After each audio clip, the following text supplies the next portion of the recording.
So we'll attempt that with handy dandy iPad over here, and we'll try that. Sweet. So I'm going to try that, and we'll see if it works. Because Darren Tang actually does Twitch streaming, but like of gaming and stuff. Yeah. I want to try to do a combination of a little bit of gaming because I play like a couple of games very badly, and then some blind bowling also. Guys, just so you know, we are.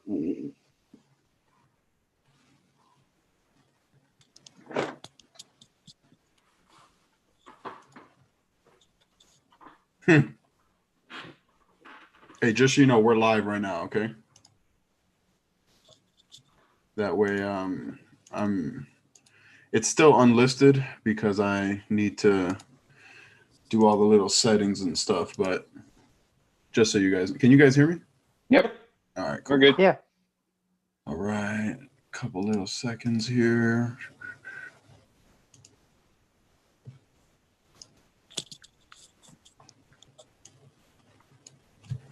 Because I tried to do the that schedule thing, but it messed it up with the Zoom. Of course, right? It couldn't just work. It needed to be a nightmare. All right. Play this. And then I gotta select on this.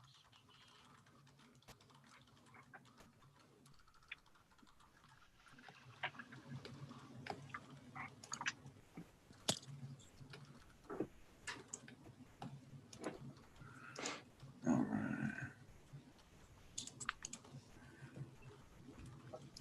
All right. Clicking some buttons here. And then should be live. Unlisted. Public. All right. Now we are live for everyone and everyone to see us. I don't know if I'm going to share this.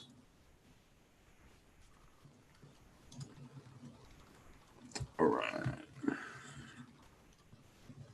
Then we'll wait for a couple of people to trickle in, and then we'll start or whatnot. You know. Got it. That's fine.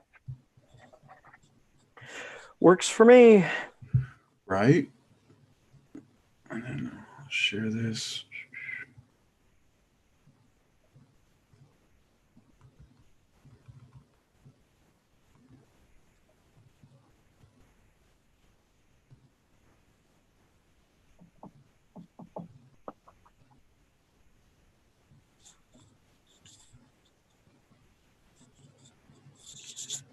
And then sorry for all the tagging on Facebook, you know what I mean?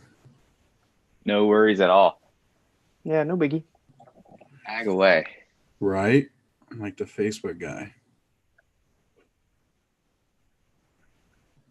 And then I'll tag Mike anyway, even though he no call no showed. Oh wait. Mags is in there. Admit. There we go. I'll tag Mike anyway, even though he no call no showed. There we go. What's up, Mike?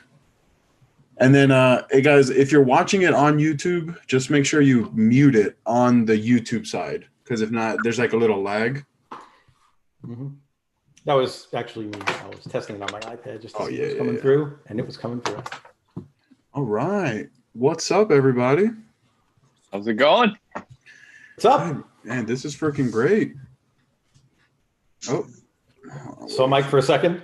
Yeah, Mike was there for a little bit. I'm just trying. Can you hear me? I can hear you perfectly. Yeah, I'm just gonna log onto my laptop just instead. It's gonna be better than my phone here. So I'll be like 10 seconds here. Yeah. Got it. You're all good.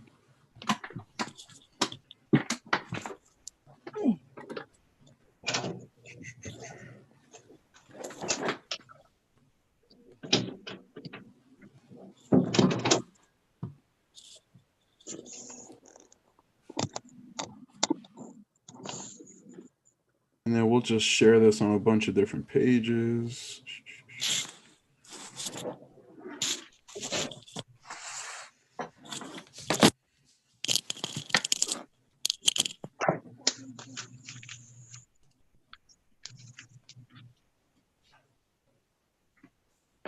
Oh, we got double mic. Can you hear me now? Yeah. We heard you before. I'm gonna log off my phone here.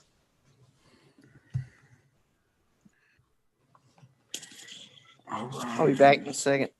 Yeah. Something set up.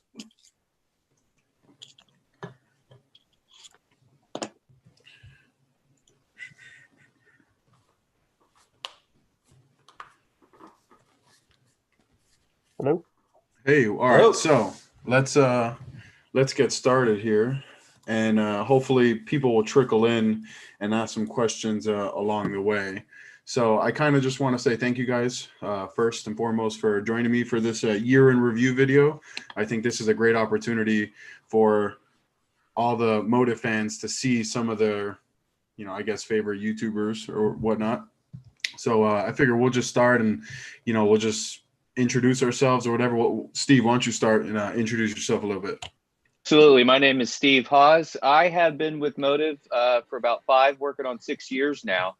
I have one tour title. It's actually an international title. I won in Bermuda, so that's fantastic. Right. And I can't wait to talk about the bowling balls right now. So we'll pass it to the next person, and then we'll get to it. Cool. Jeff, why don't you introduce yourself a little bit? Sure. My name is Jeff Kirishot. I'm originally from Brooklyn, New York, and now in South Florida. I'm a former Collegiate Player of the Year, first team All-American, and I have the distinction of having the highest average ever in the sport bowling program. Back when I was younger and good. I have one regional title. It was not an international title, although it's Florida, which some people think is a different country anyway, so I guess it might count. But and I'm also very jealous of Stephen Haas having that Venom jersey because it's so awesome. Right. Thank you. And then Doug, why don't you introduce yourself a little bit?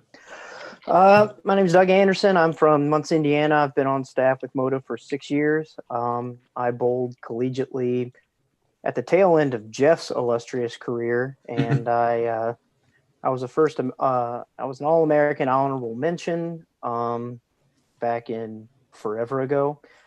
And I got a hold of Brett Spangler, got on staff with Motiv, and it's been one of the best decisions that I've ever made. I absolutely love it here. Everybody's a family, and it's great. So that's pretty much my story. Cool. And then Mr. Mike. Yeah, so I'm going on year 10 with Motiv, so that's pretty exciting. Wow. It's been an awesome ride. Coming up on 10 years. I currently work for Turbo. Without Motiv, I probably wouldn't be in the position I am. Having a career in bowling right now. So it's pretty awesome to join them 10 years ago and coming up on that. And as I said, from the balls that were then to the balls are now, they put a lot of hard work in, and it's pretty awesome to see how far things have come and where things are going right now, especially with the balls that came out this last year or so. Yes, I agree. This year was pretty amazing. And then for me, my name's Lewis. I've been on Motiv staff now for 2.5 years, so not very long. But, everything you guys said is true. We are a family. And even when I look back at the balls that came out when I first signed, so my first staff ball was the Hydra. When I look back to then to what we have now, I can't even imagine looking back 10 years. So another thing that I did want to do is shout out your guys' channels. I know, Steven, you got the Banner Knowledge Bowling. Yes, sir. Banner Knowledge Bowling. That's go over, like, share, subscribe. Everything. Click it all the time. On Twitter, I'm at Banner Bowling. You can find me at Banner Bowling on Facebook. So I'm on all the different platforms. Send me a note, drop me a line. I do get a lot of people that reach out to me in our country and around the world, advice, questions, and things like that. And I love it. So, send it my way. I will try to get back to everybody. It doesn't always work out perfectly, but, I try to get back to everybody, and I just love learning. And I love learning, I know what I know, obviously, because I compete and I've been out there doing it, but I love learning from everybody else because everybody has a unique point of view. And if you're not learning, you're not improving. I like it. And then, Mike, I know you're notorious Motiv Mags. you've had this channel for a long time. Yeah, so I started this channel 10 years ago, coming up with that name. Brett and I came up with it about 10 years ago, and it's boomed pretty big. I think I have it's slowed down a little bit over the last 2 years because you guys have been doing such an awesome job, taking away some of my views, but that's cool. Stop it. But no, it's Motiv Mag, so don't be afraid to subscribe to that channel. No, please do. Please do. Just check it out, and I appreciate everyone who does already subscribe. So, I mean, Mike, I'll be honest with you. My YouTube name being Motiv Lou was 100% a rip off Motiv Mags. I mean, just to throw that out there. Yeah, I think mine was a ripoff of someone else's. I can't remember 10 years ago who it is. So there's no worry about stealing that there. So. And then, no, I will tell you, I hear from a lot of different people, and they tell me they will go to the different channels because we all throw it a little bit differently. We have our own spin on, or our own take on each piece of equipment that comes out, and they like to piece it together that way. So for us to each have a couple-minute video, somebody can go to 4 or 5 channels, spend 10, 15 minutes, and they got a big overview of what this ball is going to do. So I hear that a lot. Yeah, I think it's good because all of us, I know, work hard to getting out there as soon as possible too. We're not waiting, after the release date. We all work very hard to get that out there soon so people can see it by the release date, knowing if it's going to be a piece of equipment good for them. That was one of the biggest, gripes that people had earlier on in Motiv, is that everyone that made videos were higher rev players. And so a lot of the tweeners and strokers were asking, what's this ball going to do for me? Because I don't have a 550 plus rev rate. And so we have enough people on staff now that make videos that they can see that, from the straight players to the people that can wheel the lane, which is not me. So it's good to have everybody from, high rev to low rev and everything in between to showcase the equipment that we have. I mean, even in this group of people we have here right now, I mean, we cover a wide variety of bowler styles. You know what I mean? Including you, Jeff, with the 550 rev rate, 600 rev rate. Yeah. 4.25. It's between 4.25 and 450, I think, last time I measured it. When I grow up, I want to be just like you. So the next channel that I want to shout out here is Doug's. It's called Doug BSU. I like. So what's that about, Doug? That was just, I made that when I was back in college. So I went to Ball State University, and that's pretty much where that came from. But I don't know. I decided one of the things I liked about when I made my videos, and it seems to be the number one thing that I get complimented on, is that throwing the comparison balls from the same line as the feature ball to see how much it hooks more or less or earlier or later than the feature ball. It seems to be the number one thing that people like. A lot of people say, oh, we see these things strike all the time. I can't tell how big of a difference is because it's just throwing strikes. And so when the animated lines got put on the screen, they can actually see how more or less the ball is depending on where the line's at. But I still like to show it from the feature ball just to show the difference in shape. So that's and Doug, I do want to say thank you. I know I've said it to you in private before, but I do want to say thank you for all your help in teaching me how to do the lines and a lot of this Premiere Pro stuff that you've helped me. You've been an amazing help. YouTube is wonderful. Yes. And then we got Jeff here, Jeff Pirishad. If you can spell my name, you've won a medal already. If you can spell his last name, you're the winner already. So like you said, I have a higher rev rate. Back growing up in Brooklyn, the 4 of you guys, we referred to you as fluffernutters. Oh. And I am kind of the opposite of that. So although I try to take some shots playing up the right with a little lower rev rate, mostly I get on the ball a bit. And if you hook the ball a bunch, my channel is something that you're going to want to be interested in. I can throw balls in my videos from the 2nd, 3rd arrow all the way to 5th. Sometimes with for instance, the Forged Flare, I was lofting it over the cap because the thing just hooks so damn much. And I have nowhere really else to go with it. So I'm also trying to do some other things than ball videos. I'm going to try to do a couple of educational things coming up in 2021. And I'm going to try to branch the channel out to some non-bowling things also. If you're interested, just head over, give me a subscribe, and drop me a line, and we'll see what we can do for you. Yeah, please do. Please subscribe to everyone's channel. Everyone's channel here is good. Doug, you're right there? Yeah, I'm good. Camera fill. Right. So the first ball that came out this year, and I was talking to a couple other staffers about this ball, the Alpha Jackal, and this ball, I think it could have been so much better, obviously, if the pandemic didn't happen, meaning if more bowlers had access to this ball. If we could have had a nationals this year, I think this ball could have been really, really good. I typically shy away from the big asymmetric solids just because of my ball roll. I need balls that are going to shape a lot down lane, which is why I lean more towards like balls like the Jackal Flash as an example. So I kind of just want to know what you guys think about these balls. And Steve, we'll start with you if you don't mind.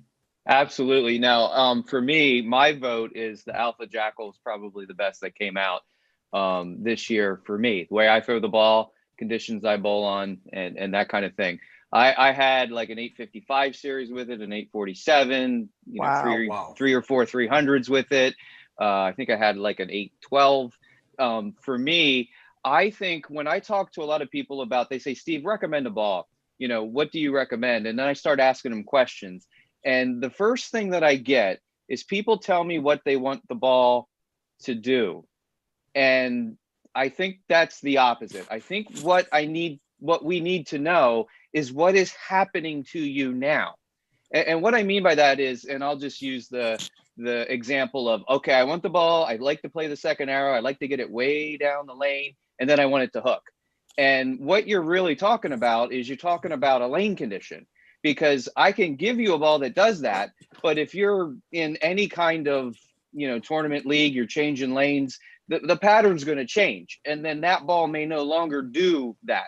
What we need to figure out is what the ball needs to do for you so that we can get you to strike the most. Now, for me, I've often found when people ask that, they always look at the right side of the ball chart. That's what they describe to me. They want the balls to get the most length and to have the most, angular motion on the back part of the lane. But when I start asking them what's the problems they face when you're in a tournament, where are you at? What are you doing? They really want balls that are closer to the left side of the chart. And I think that's where the Jackal for me fits in. So it's a little sooner. It uses energy a little quicker, and that makes it less angular. And that less angular back part of the lane, I can control the north and south miss, if you will. And most people are only ever talking about an east and west, a left and right miss. Right. And for me, I can miss more north and south with that ball and still knock all 10 pins down. So for me, all of the balls that have been out, the technology step up, the guys in the R&D at Motiv just knocked it out of the park this year, has been awesome. But this ball has that, for me, that really awesome, where it revs up enough and it shapes enough, but it doesn't go completely sideways for me. Now, obviously, yes, when I'm playing the lanes and I'm in my scratch league and we have, the big high rev guys, 5 people on a team, kind of pre-pandemic time, but the fronts go, yeah, I'm going to need a different ball or a different part of the lane or a different release to keep the Jackal in my hand. But man, that ball for me, it was just that perfect blend of using the energy soon enough on the lane, but enough angular, enough angle on the back so I can snap out a 10 pin. Cool. I mean, yeah, the Alpha Jackal was definitely one of the one of the stronger balls that came out this year. What about you, Doug? What do you think about this Alpha Jackal? At first, I didn't get a chance to throw it a great deal because the 2 houses I predominantly bowl in are wood and didn't put down a ton of volume. Yeah. And then after about a month or so, I was able to throw it more, and I really enjoyed it. Like Steve said, my best stuff, and even though I've shot scores with faster equipment. I have better luck overall with slower, more earlier stuff. So like a Tank Blitz, something like that, the Alpha Jackal, the Forge Flare, things like that. They're more conducive for my game than what faster stuff is, even though I might get luckier for 12 shots with something faster. Overall, slower stuff, it works better in my area. So the Alpha Jackal, when I had to bowl at my home center, it worked really well because I could shove it more up the lane without having to cross a bunch of zones. And when you have old wood and surface that's not ideal, going left to right across it is not a good idea because you don't know what's going to happen. So you try and limit as much of that as possible by throwing stuff that's earlier and continuous without skidding for 50 feet and then going sideways. So Right. it was good. It was really, really good. When once they put down enough oil and I got used to it because it was at the time so much stronger than anything we had put out. I mean, that the Abyss was strong, but it was so early and forward, it didn't really shape like what the Alpha did. So that the Alpha allowed you to be able to play a little bit left to right while still being able to play up the lane. So I was a big fan of it. I actually just drilled a brand new one up Christmas Eve. So Nice. I'm looking forward to throwing that here once we get back to bowling. Now, what you said about the Abyss was so true. For me, the Alpha Jackal felt like it was as strong as the Abyss, but wanted to continue down lane. And for me, that was the big problem with the Abyss when we had it, is that it was such a strong ball, but it never wanted to make the corner. You know, I mean, for me at least. So, Mike, what did you think about the Alpha Jackal? Yeah, so I think talking about the Abyss is important when you're comparing the Alpha Jackal. You know, when the Abyss came out, it wasn't something it was intended to be a league ball per se for most bowlers. You know, anyone obviously in here. There are guys that obviously need that help, that can use a little bit more hook and league, and that's okay. But I think for most bowlers, it wasn't something conducive for league. However, I think that second column on the ball guide is usually an important column for most people because it separates the difference between those super slow balls. We haven't talked about it, but the Forge Flare and the Trident Abyss. And then obviously balls as you get further right, like the Ghost and things like that in that column as you go downward. It starts to give that little bit of separation that I think you can still use it in a league condition. However, the Alpha Jackal was very strong when it came out at the time, obviously compared to some of the balls later in the year that came out. But it wasn't a ball, you know, as Steve said, he used it, you know, had some big sets. I couldn't use it generally for more than a game in a league condition. So for me, it was more of a tournament ball. It did see some time in league because it still did get around the corner better than as an Abyss, as we talked about. But it's so strong for those guys looking for something that's not super forward down lane, or they didn't want a ball to continue as much, you know, let's say like a Ghost or something like that. So I think it's a really important ball on the line. I think it's something that will continue, you know, in the line, hopefully for quite a while. Because I think there's actually a significant difference between that and a Ghost as far as, you know, Steve was talking north and south where it hooks, but as far as east and west too, as much as it hooks compared to a Ghost as well. So I think it was an important ball to our line that really differentiated, you know, some of those slower balls and when you started getting some of those quicker balls. So for me, you know, summarizing, it was kind of a ball that kind of showed me, do I need a slower ball or do I start getting into a little bit quicker asymmetrical, you know, when I was in the Alpha Jackal. Yes. I agree that it is one of the most important balls on our ball chart right now. I mean, obviously we don't know what the future holds, but I think it is one of the most important balls on our ball chart today. Jeff, what are you? I know you weren't the biggest fan.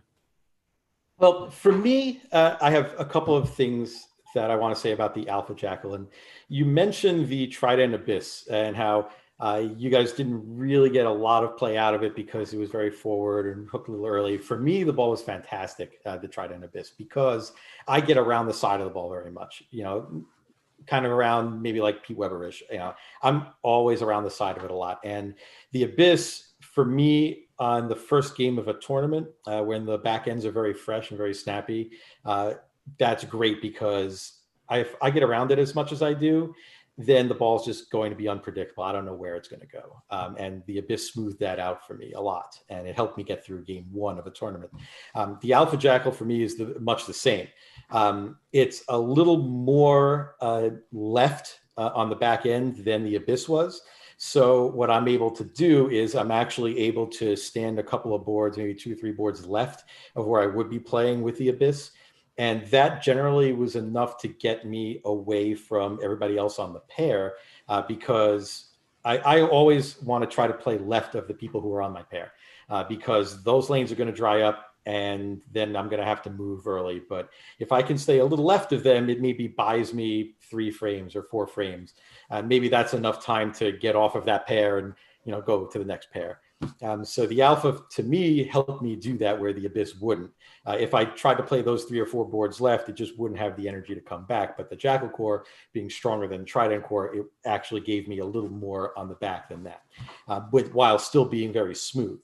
The second thing is I don't really use the Alpha Jackal as a high-end heavy oil ball because of that, especially now with the Forge Flare, which we'll get to when we get to it. I drilled 2 of those and I'll probably drill more. They hook so much. I don't need the Alpha Jackal to be a big hooking ball. I just need it to be smooth. So what I actually did last week, and it surprised the heck out of me, is I took it into the shop and I just shined it up, the Alpha Jackal, completely glass polished it. And now I have a ball that I can use when they're medium conditions, drier conditions. It's a high-end asymmetric ball that you can use on maybe a medium pattern or medium higher pattern. And it's still that smooth, but a little more flip on the back. And to me, it was like a revelation. Like all of a sudden, the ball is great. I'm going to take it with me to practice session tomorrow. And maybe I'll even bring it with me to the PBA Players Championship in January, because it's just so unique the way it rolls on the back end. For a ball that's shiny with that strong of a core. So I'm going to try that out, but it's been working great. So that's kind of where I fit the Alpha Jackal into what I bowl on and where I bowl.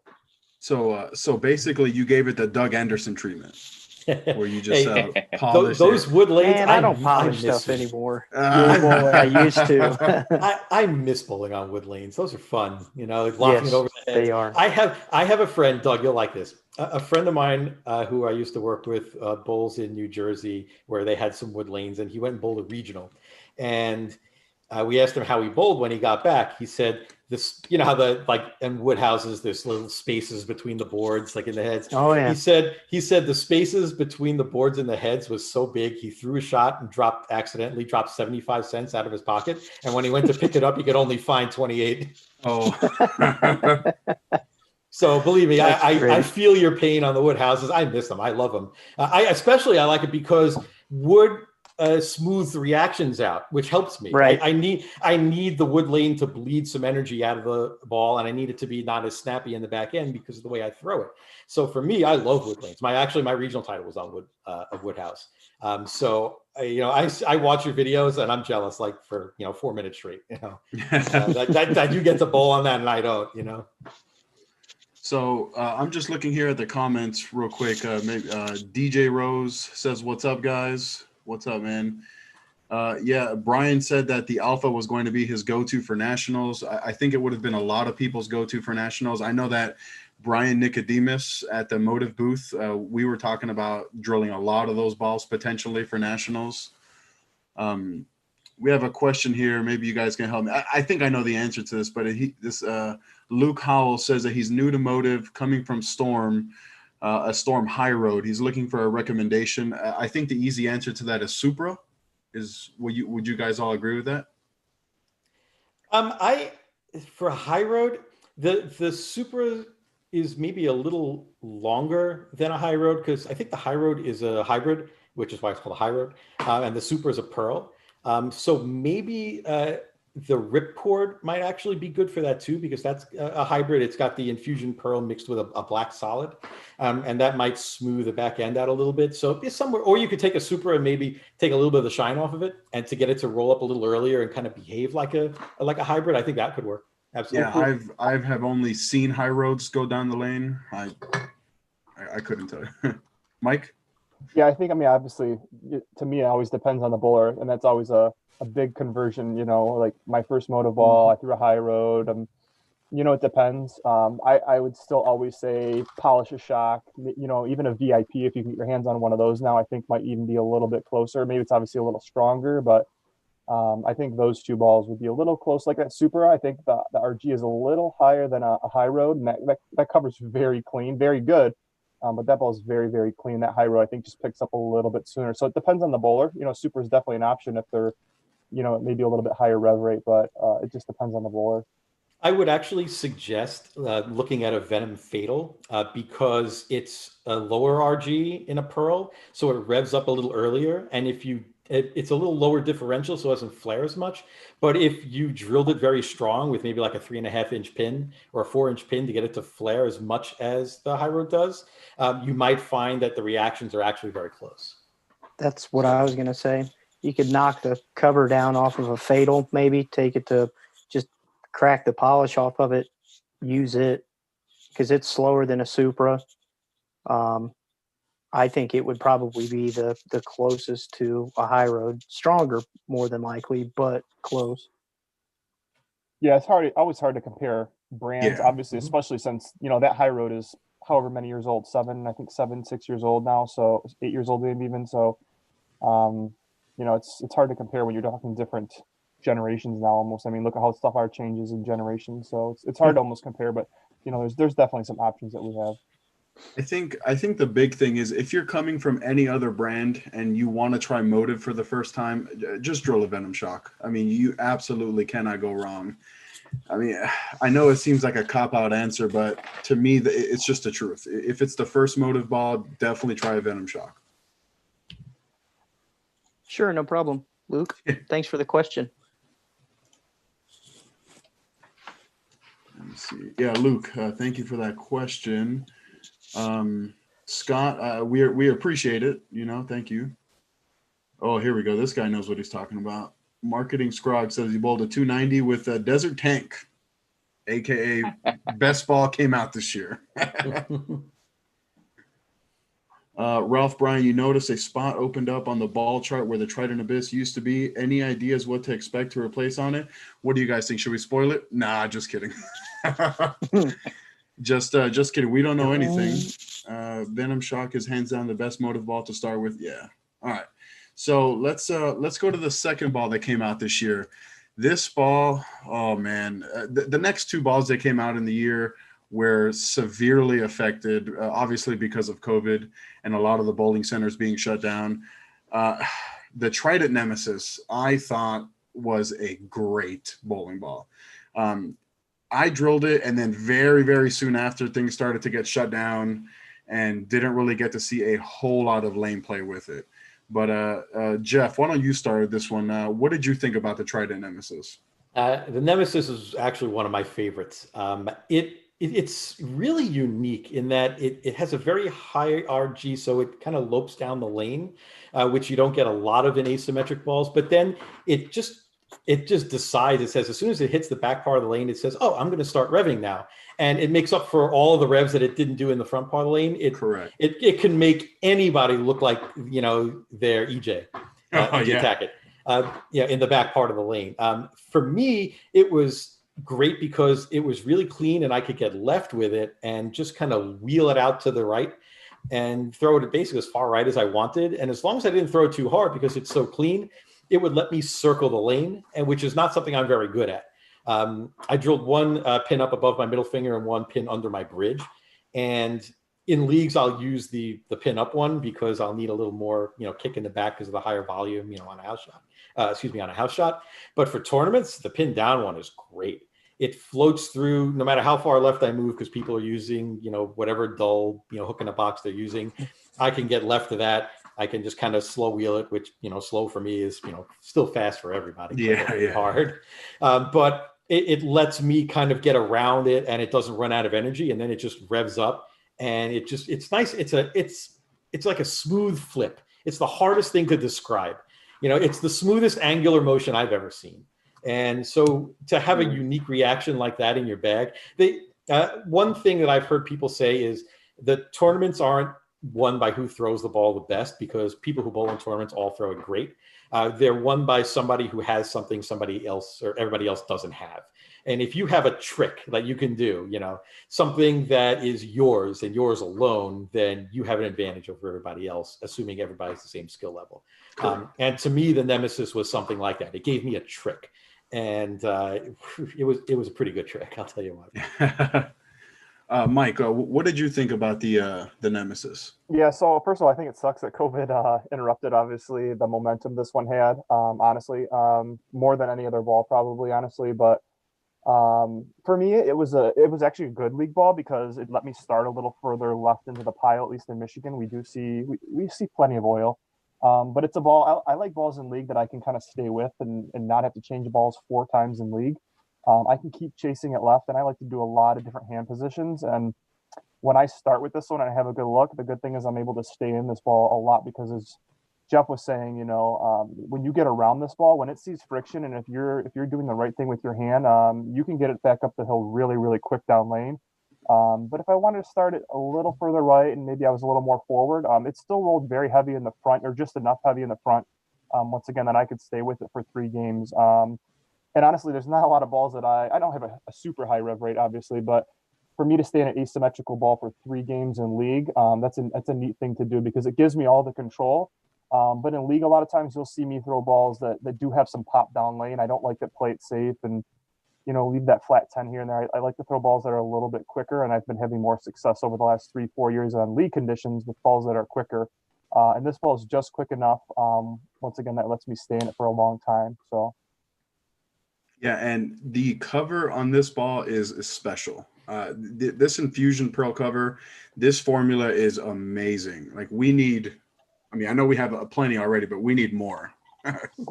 I remember actually when the Super came out in 2019, the year before, I sent Brett a message, Brett Spangler, the Motiv PBA rep, and I said, the Super is great for when they're dry, but if there's a little, too much oil on the back, it just kind of skates a little bit. Do you have anything, down the pipe that's coming that might actually make up for that when I can't get the Super to turn? And he says, just wait. Yeah, just wait. And this was the just wait ball. So. Yeah, the Infusion HV Pearl, it's silly. Doug, what did you think about the Trident Nemesis? I got a lot of use out of the Nemesis towards the end of last league season before everything shut down. I bowl league on a synthetic house, and then the other ones are wood. And I was able to throw it both places. I think at the time it was a 42-foot pattern on synthetic, which was long enough that it didn't make it go crazy off the back end. It was long enough to where you didn't get a lot of over-under. And it was great. And then on wood, that house, you could just get left with it and send it, and you knew it was going to recover. And kind of like what Mike said, I couldn't tell you, I don't know, at least a month's worth that I threw that at a wood house and just chased it left all night and never had any problems with it flat tinning or over under on the, when it was still fresh.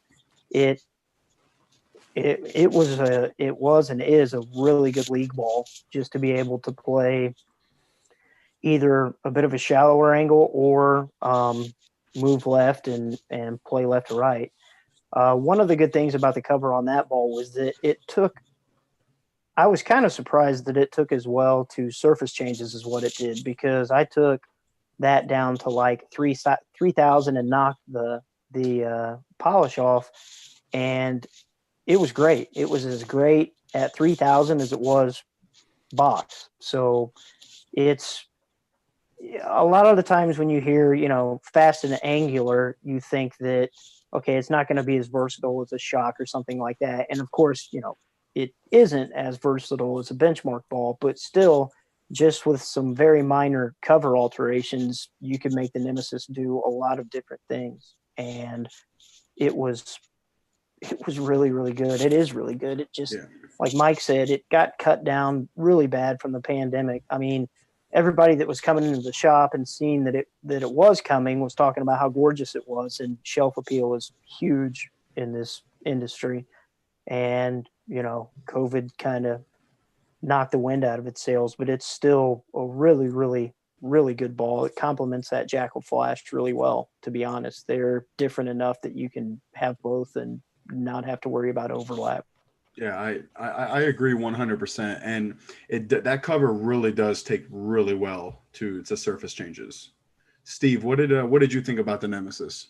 Yeah, the unique shape of it, I think, is where my mind went to immediately. And for me, again, it's clean, it's fast, it's all that kind of good stuff. I had a little, well, I had more than a little. I had a lot of kind of over under on it. So it would be too clean, or then it would be too angular. And then I didn't get to experiment with it a lot because obviously then everything shut down.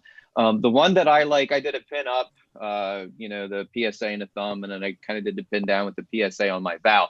The pin down one on the Vow with surface, I love. To me, that's kind of in some instances, that's the step down for me for the Jackal, for the Alpha Jackal, where that cover is cleaner. I can get it further down the lane. I can get through a little more of the dirt with it, but it's a big enough engine in the core and the cover to come around the corner. So for me, when it was box finish and all that, touchy, I guess is the right thing. It was more of a niche for me where I had the defined friction and I could throw at it. The pin, the one with the PSA on the Vow with surface, I felt like I could throw it on more conditions and it was a little bit more predictable for me.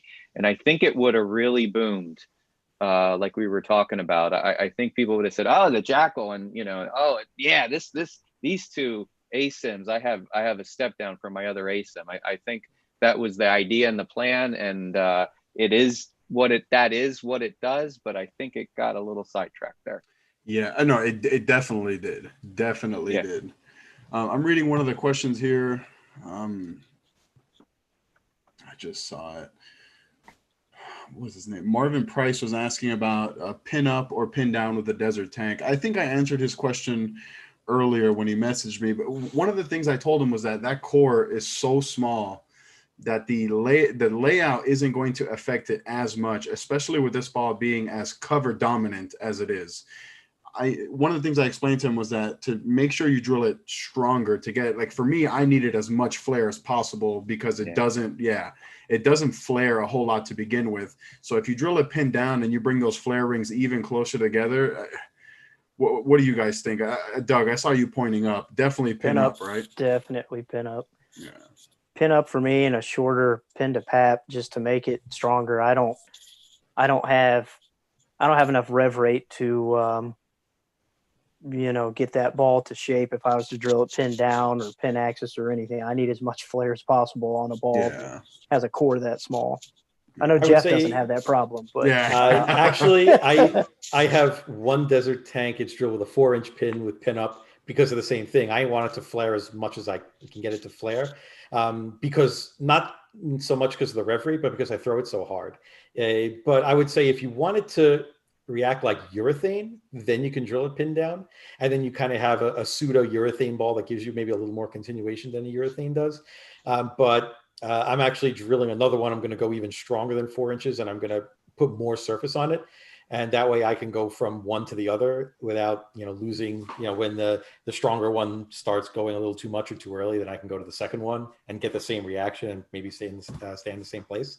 But yeah, unless you need the ball to react like urethane, you go pin up on a Desert Tank, I would think, for almost everybody. I mean, it's no secret how much I love the Desert Tank. And I have a Thrill, which obviously shares the same core, with a 3 3/8 pin up. So it's and it still doesn't flare a whole lot. So I'm actually thinking about drilling a second Desert Tank as well, a little bit stronger even. Mine is drilled right now like 4 by 20, 4 by 25. And again, it doesn't flare a whole lot. So if you're looking for more of a urethane shape, then you go pin down. Any other situation, I would recommend pin up on that ball. Yeah, that was pretty much the advice Brett Spangler gave to me when the Rampage came out a few years ago. I asked him how I should drill it up.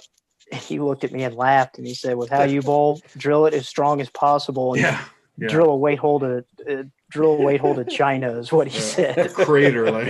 Yeah, so that's what I did, and it was good. It was really good. Like I said, I need all the help I can get. Yeah. So then the next ball that came out was unfortunately the COVID ball. It came out right in March. It was the Ripcord Flight. Now, this is like, I know that the first 3 balls on this list, we can all say the same thing, that they had so much potential. And then because of COVID, I really like the Ripcord Flight on short. Anytime I can be on a short pattern where I can rifle it at the gutter, I loved this ball. It reminded me of so a buddy of mine, Ryan, and me, we were talking. It reminds me a lot of the Forza SS, even though the cores are night and day. But the Ripcord Flight reminded me a lot of the SS in the sense where anytime I can bowl on short and rifle it towards the ditch is when I absolutely loved it. Mike, we'll start with you on this one. What did you think about the Ripcord Flight? Yeah, so to be honest, because I always like to try to be honest, out of all the balls that we had released this year, I probably thrown this one the least. It just didn't fit quite in as a league ball, and I just had, with the addition of tanks and how good our asymmetrical balls are, I just didn't see it fitting in with my tournaments as well. Kind of being what I consider more higher power tweener, not obviously super high rev rate, but so I had high expectations of it. Obviously, it has the Shock modified cover or similar cover of the Venom Shock, and the same core as the original Ripcord had, but I feel like the ball, when it hooked early, it was good. It was smooth. But I just felt like I had a couple better options out there, when this ball was released. When I did find it useful, though, is when they started to break down actually a little bit. When I wanted the ball to keep in front of me a little bit more, and I didn't want something that was going to overhook down lane too much. And obviously, when I didn't need too much like an asymmetrical ball, I want to stay in a symmetrical bowling ball. So it was kind of that niche piece, kind of not something lower end, not something higher end, and I wanted to kind of keep the ball in front of me. That's kind of when I found it useful. Or, I think someone said too, I don't remember who said it, on the short, I did find it kind of useful when we got into some houses, not short tee to short, but more, house pattern short or something along those lines. Kind of like I said, when I want to keep the ball in front of me, kind of keep it hard, firm, when I didn't want too much shape down lane or when I still needed a little bit up front. So to me, this is kind of a niche ball, maybe for me in particular. Yeah, I think it was the cover, like when you said about it not being much of a league ball. I think it's because it doesn't really shape a ton down lane like the league bowlers really like to see. But then when you chase it in, it's very smooth, and then you get a little straighter on house, and then it wants to hook a ton. I could definitely agree with that 100%. Doug, what did you think about the Ripcord Flight? I liked it for what it could do. It's a ball that, as long as you're playing shallow angles with it, and Mike kind of hit the nail on the head. Like the original Forza, the one that Ronnie Russell somehow shot 300 with on TV. Yeah, the greatest 300 on TV. Yeah, the most magnificent 300 ever. It reminds me a lot of that in the fact that if you can play up the lane with it, like it's good. And shallow angles with it, it's very good.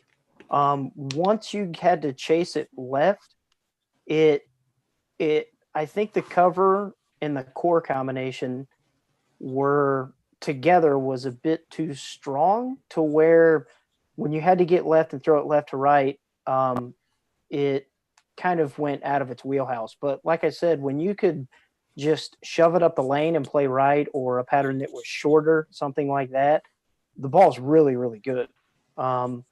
It's just that it's kind of shoehorned into like a shallow angle situation where you're not trying to swing it a lot. But when you find that, it was really, really good for me. I mean, like I said, I just, after like the first game on league or whatever, I'd have to transition out to a shock or something that, you could play more left to right with. But for the first game, it's good. I mean, it's really good at what it does. It's just more of it's not as versatile as some of our other pieces, I guess would be the best way to put it. Yeah, it's a very niche piece. Yeah. Agreed.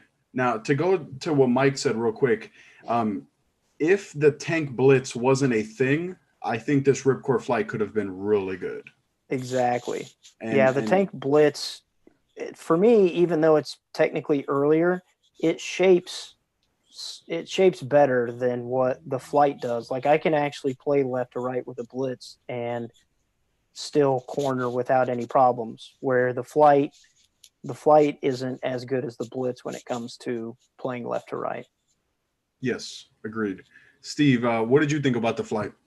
Yeah, the Flight definitely for me, more shallow angles. It got me out of trouble, especially when the back ends were kind of sideways.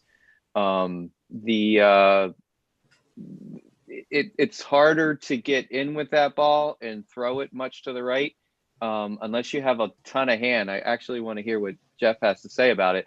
I've had a couple high rev guys who just love the ball. Again, for me, it's kind of a get out of jail ball when things are going a little, like, the stuff's too clean, it's too fast, it's too slow. This ball I can get a little right, keep it in front of me, knock it down. It didn't get as much tournament play for me this year. We're in Pennsylvania, we're shut down again, unfortunately. So I do agree with you that the Tank Blitz is in that ballpark with this ball as well.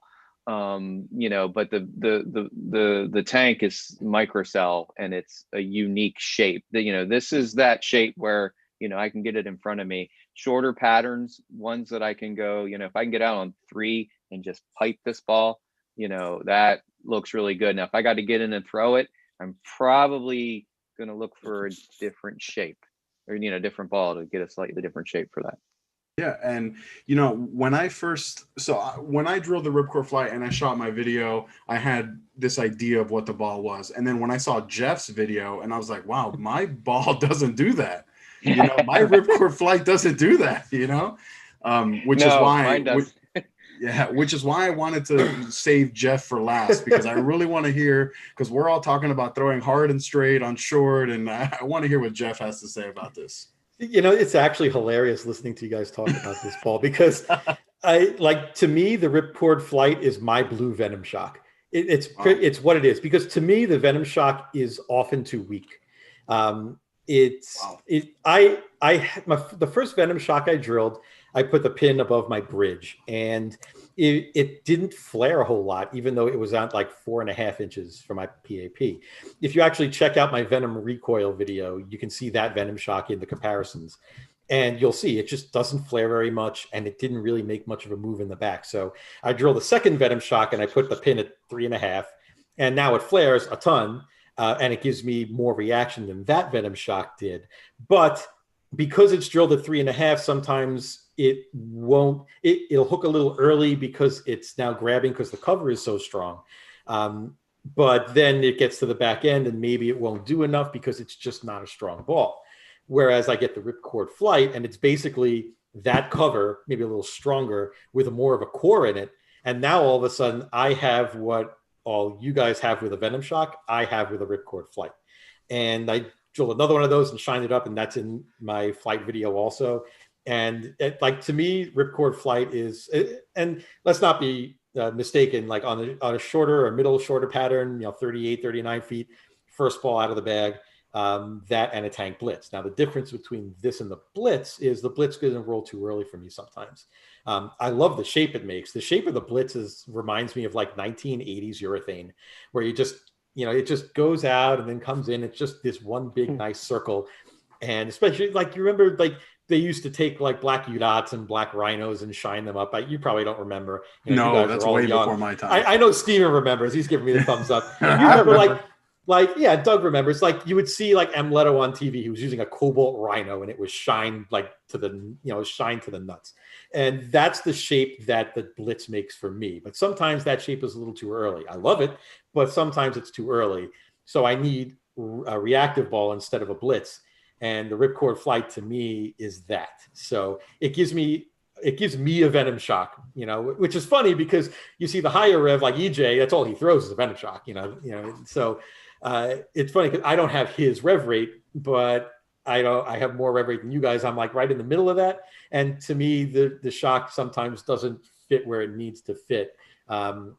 So I use the Ripcord Flight for that, and it's just fantastic. Like no, but that's a really good thing where if you don't like if the Venom Shock is ever not enough ball, this Ripcord Flight can be a very good option for those kind of players who want to see what the hype is all about.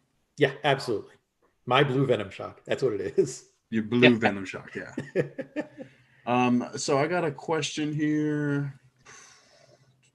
What would you guys recommend for a 3-ball league or sweeper bag as a 2-hander with 18 miles off the hand ball speed?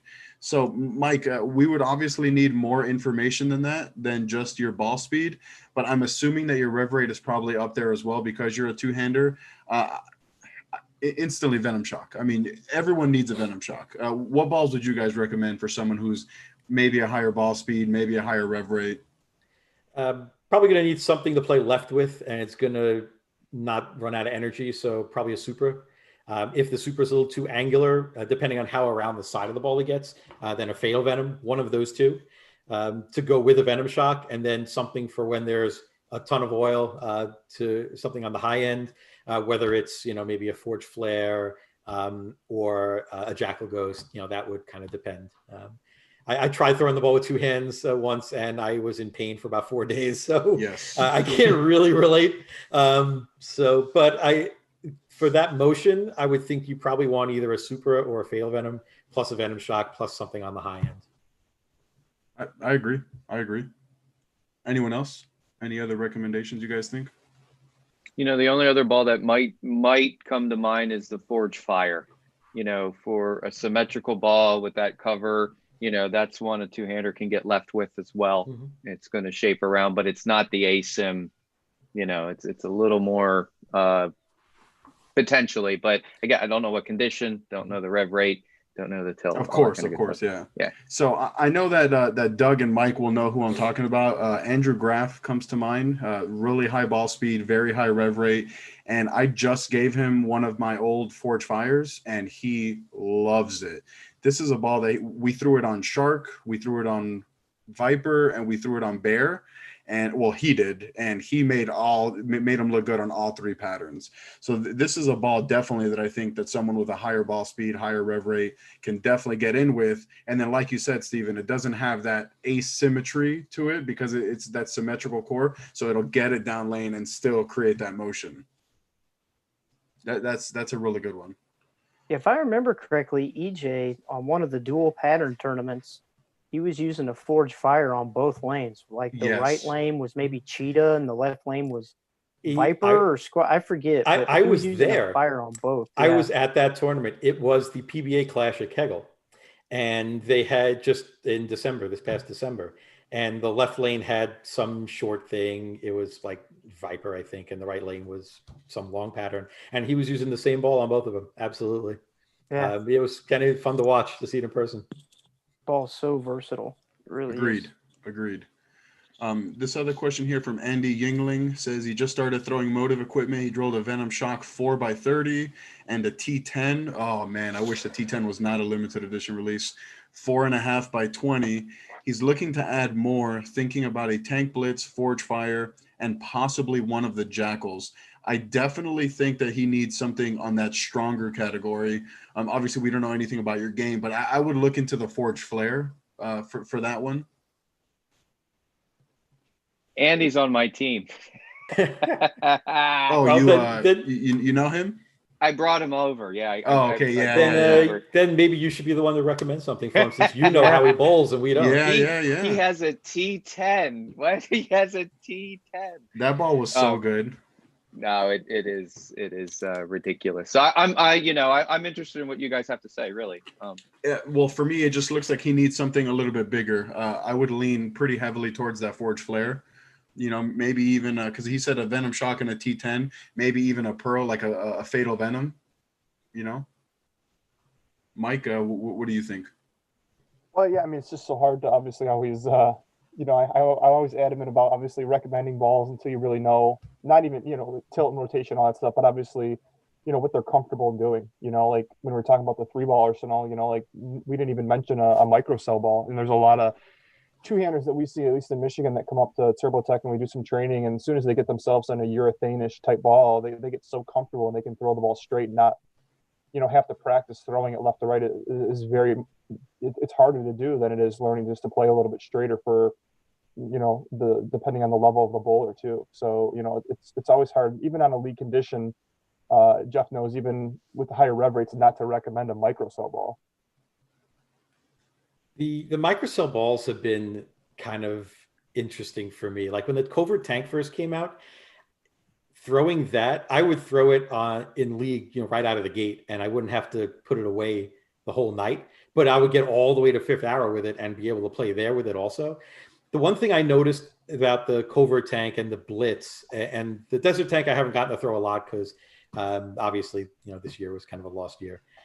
But is that shots where when I get around the ball a lot or a little too much, or they react too much, that would usually go through the face and I'd leave a split, or I would leave a 4-pin, they struck. Maybe it would trip the 4-pin out, but it would just back off the hook just long enough.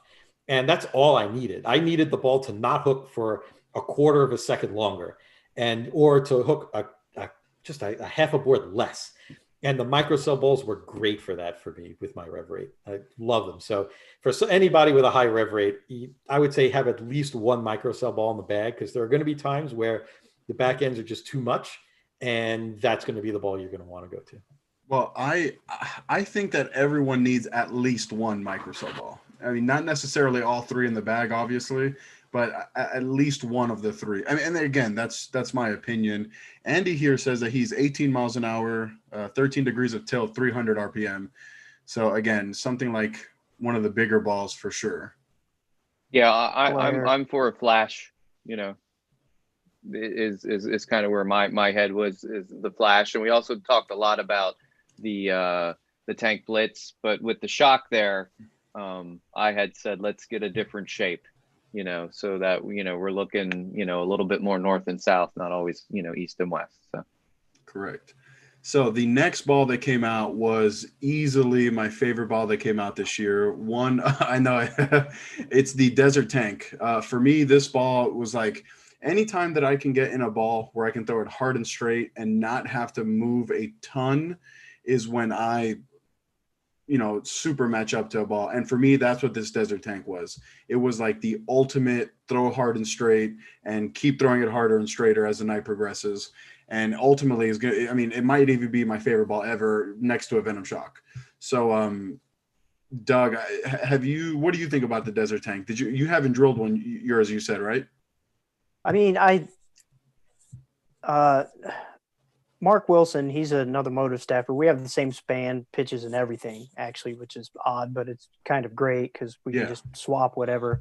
And when I first drilled that tank, I got to throw it some. I filmed some shots with it, and I don't have enough hand really to throw it on a league type of pattern. I don't have the rev rate to do that.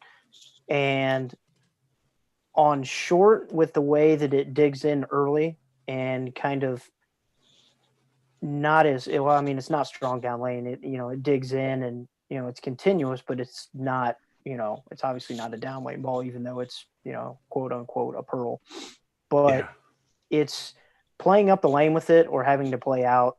It's really good, and it's unique. I think it's a great option for when there's a little bit too much oil for like traditional urethane. But it's, I didn't get a lot of play with it, so I'm not going to take up a lot of time here. I'll let the other guys who have thrown it more. That's fair. Mike, what did you think about this Desert Tank? So for me, the Desert Tank really rounded out the microcell kind of trio that we do have now. I think if you have all three, or you've kind of experimented with all three, you're seeing three very different types of, we'll call them shapes, because obviously they're not urethane, but urethane-ish microcell types of shapes. You had the Covert Tank, which was the cleanest, gives you the most shape down lane. You have the Tank Blitz, which is the earliest, still continues a little bit. And then you had the Desert Tank, which just basically hooks at your feet and is just very, very slow down lane. So it's great to have all three options. But for me, the Desert Tank is we're closed back down here in Michigan, hopefully for not too much longer from what we're hearing as well. But practicing on some harder patterns where they just flat out hook, I feel like I can just keep the desert tank in front of me. And as long as I don't have to open up my angles, I love the ball, honestly. It's just it's a great utility ball. It's once again, it's not something great in league that I'm gonna hook the lane with. But if I feel they get really hard and I'm in the last game or two of a block and I don't really know what's going on, I found myself getting into this ball, keeping it in front of me, staying safe, and it's just a great utility piece. Honestly, it's something very different than the other two tanks that were out earlier. I think it's a great piece. I think it's surprising how different the microcell balls can actually be. Just changing a little bit of the cover, tweaking the cover, and obviously having three completely different core numbers in those microcell balls. I think the Desert Tank has been honestly one of the biggest surprises of the year, if you want my opinion. Yeah, no, I definitely agree.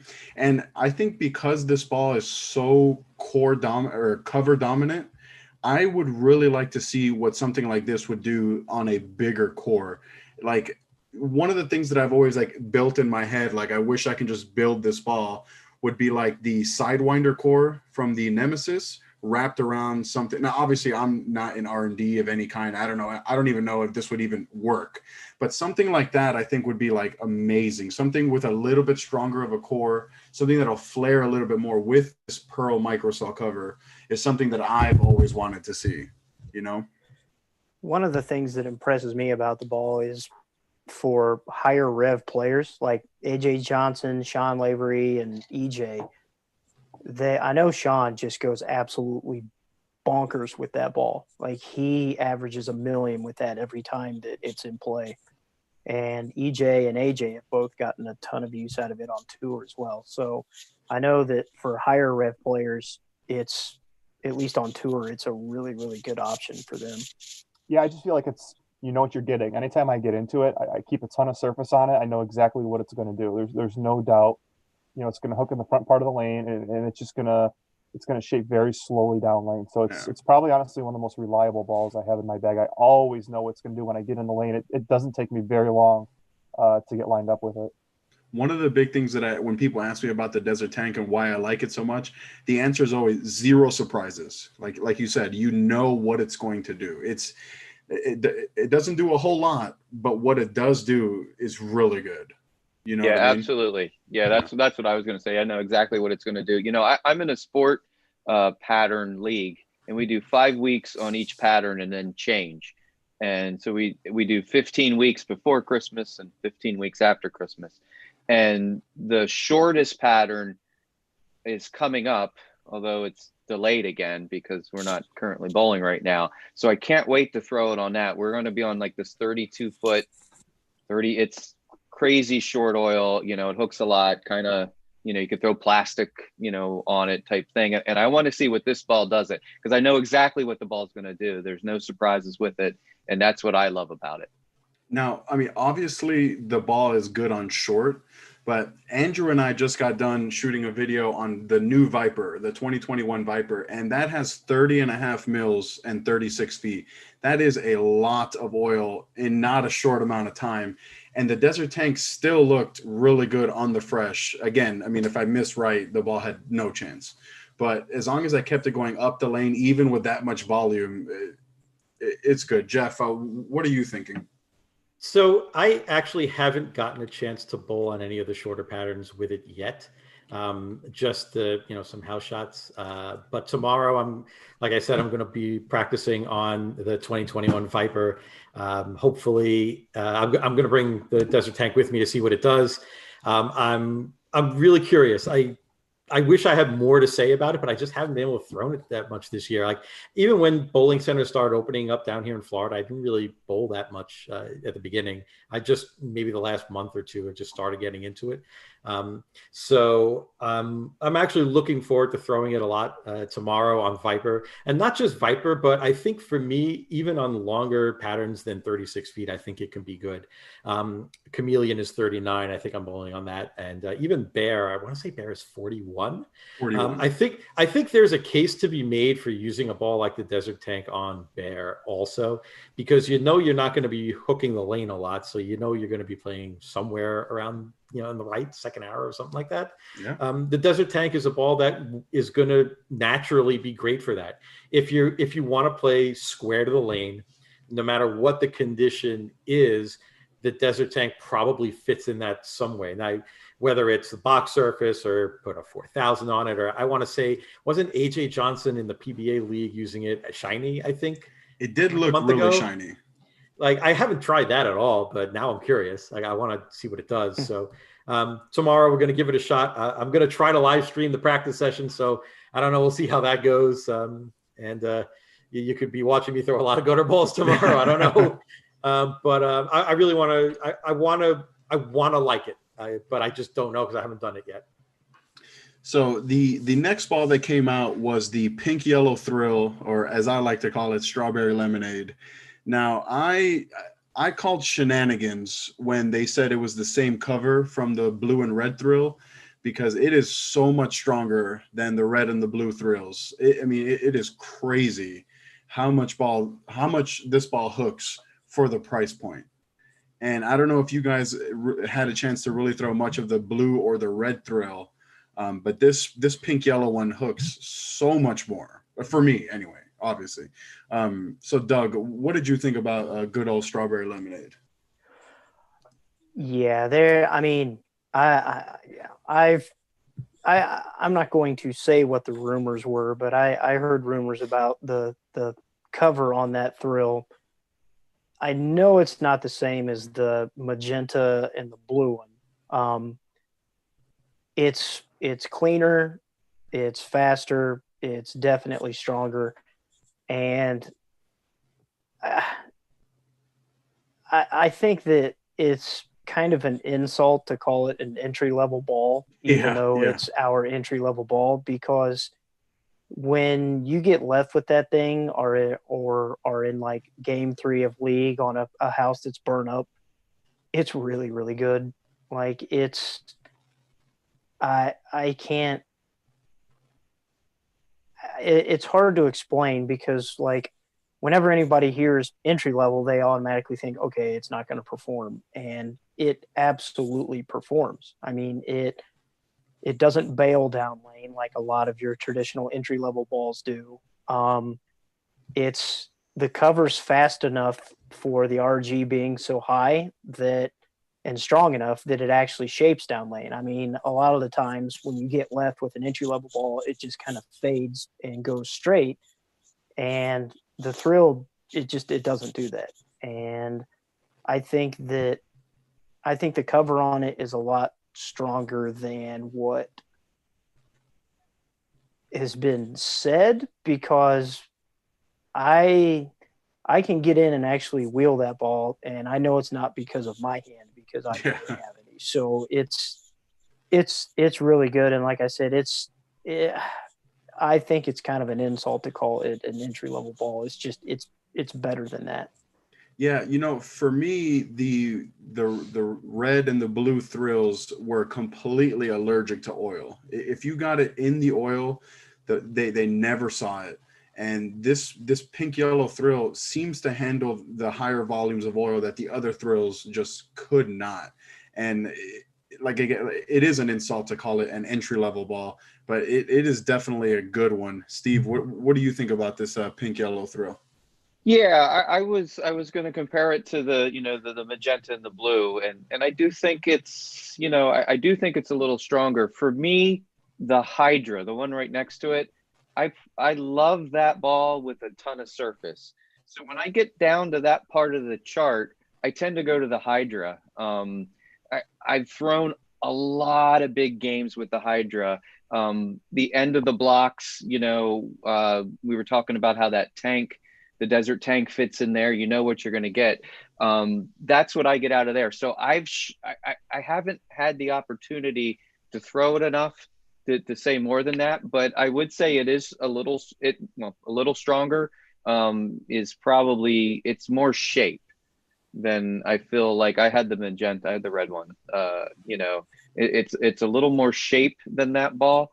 a little more angular for me. But I would probably be that. I'd be the one to put surface on it. I kind of, feel like those balls, like the Hydra. I feel like the Hydra, the Super, even the Fatal. I feel like if I put a ton of surface on it, I could throw it on anything, any condition. Yeah. I could figure out how to do it. So I'm in that shape, but I can't compare it to the Hydra's a different max. Different It's animal. just Yeah, different. yeah. It's different animal altogether. But I tend to go right there when I get down to there because I've had so much success with the Hydra. So Jeff, so what does our resident high rev player think of this pink yellow thrill? I think it's very pretty, but that's as much as I can say because I've actually not thrown one. Oh, really? I have not thrown. I don't even have one. This year with everything being closed down, I decided that I didn't really need it right now. When I go bowl some other things, maybe I'll get my hands on one. But that said, when I saw you guys all doing videos for it, I'm not gonna lie. The first thing that went through my mind is, "Holy crap, this thing hooks!" Yeah. Like, I didn't even throw one, and I threw the red one shiny, I threw the blue one shiny, I threw the blue one dull, and I played maybe the second arrow outside the second arrow on a house shot with all of them, and the dull one I used on Cheetah for a time right before Microcell Polymer came out. I was using a dull blue thrill on Cheetah. Because I can't throw urethane. It doesn't work for me. And I'm looking at this thrill, and I'm watching these videos like, how in the hell does this thing hook so much? Yeah. That's not a thrill. I thought they put the wrong logo on the ball. I thought it was supposed to have a Venom logo on it or something. I couldn't, maybe it was like a super pearl Hydra. I didn't know, but I'm like, that's not a thrill. That can't be a thrill. And they're like, yeah, it's a thrill. I'm like, there's no way. So if for somebody who wants an entry-level ball, they don't want to spend a lot of money, but they don't want a ball that has entry-level hook because entry-level balls don't hook. The thrill is probably the one you want to look at. The strawberry lemonade, it's pretty good, and people will look at it. They'll see it going down the lane. They'll know it's you. Yeah, it's a pretty ball. So the last video I posted on my channel was on that Viper pattern, and I bowled with Andrew. And he was throwing a pink yellow thrill with a little bit of surface, and it looked phenomenal. And I'm just like, this doesn't make sense. I mean, an $80 ball shouldn't be this good on that much, on that pattern. Yeah, people hook the lane with this thing. Like, what the heck? Yeah. Mike, what did you think about the strawberry lemonade? So for me, I definitely agree. It hooks a little bit more. I didn't see it as much as everybody else. I just feel like what it did for me is it kind of closed the gap. Like I kind of felt like, even before the thrills, the freestyles and then the magenta and the blue thrills were significantly, let's just say they were kind of off the ball chart. To be honest, they were so much weaker than everything else. Like one tier down. Yeah, honestly, they were. And this thrill almost put itself back into where it belongs in the ball guide. Not that that was a bad thing, but the new thrill definitely fits in a little bit more along the lines of everything else because those other ones were, as you said, significantly weaker. I didn't see it a ton weaker. I just felt like it's also the thrill's also the new yellow and pink one or pink lemonade one, as you called it. It's cleaner and quicker. So to me, it wasn't, overall hook, we'll say it wasn't more than 2 boards different, we'll say, but it definitely was noticeable. But for me, like I said, it's a great entry level ball. I can throw it on the dirt, or in Doug's case, I can throw it on wood. When I need to. But I feel like I don't ever have a point where I need something weaker than any of the thrills, So I feel like the bottom of our line is very, very complete. I definitely don't feel like a point where we need to make something even weaker than what we already have. So even though it's a little stronger, as you guys said, I still think it rounds out the bottom of the ball guide. I agree with that wholeheartedly. That we don't need anything weaker than the thrills. So my buddy Javi says, what's up? So what's up, Javi? A little shout out here. And then Richard Santine, would y'all say that the thrill would be a good step down from the shock? I'll let someone else answer that. I think the gap between a Venom shock and a thrill is fairly large. But I wonder what some of you guys think.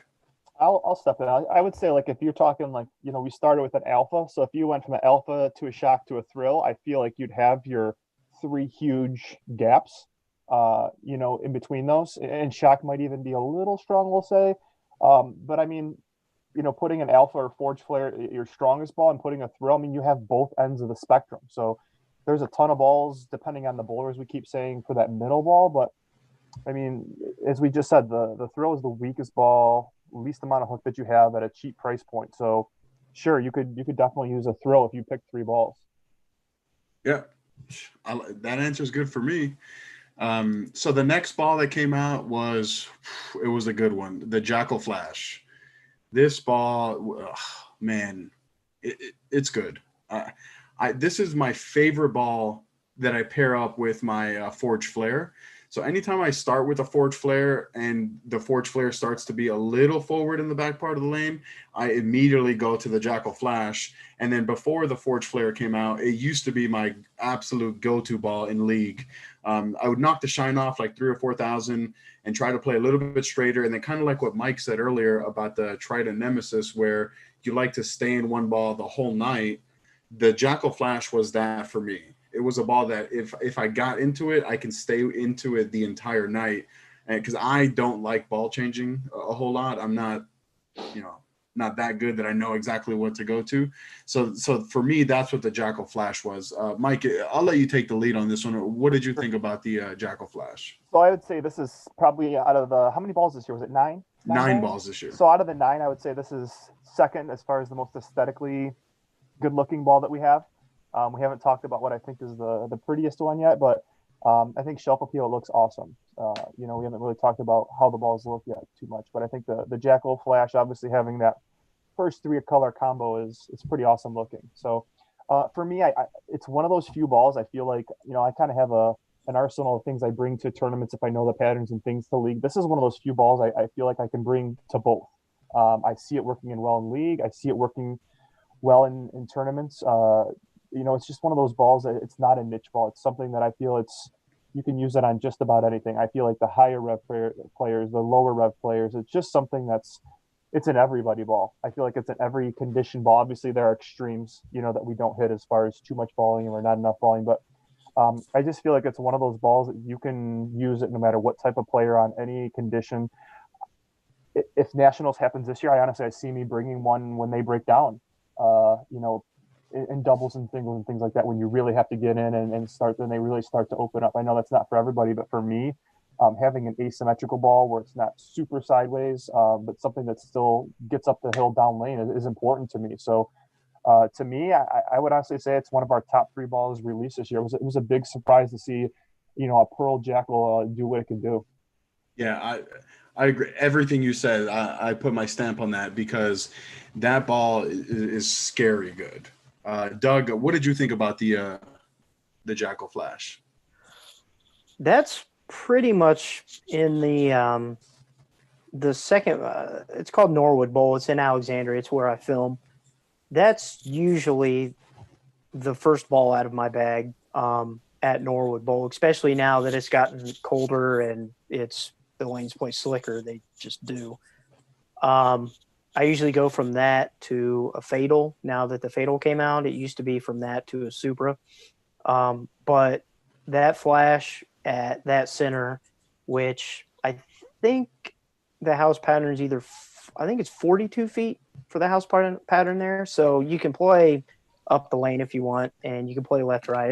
It's a amazing house shot. It's one of the best shots that's around here. Casey Mattingly does an amazing job with the lanes, but it's so good there. Like, I don't know what I'm averaging my first game with that Flash, but for me, it's a lot.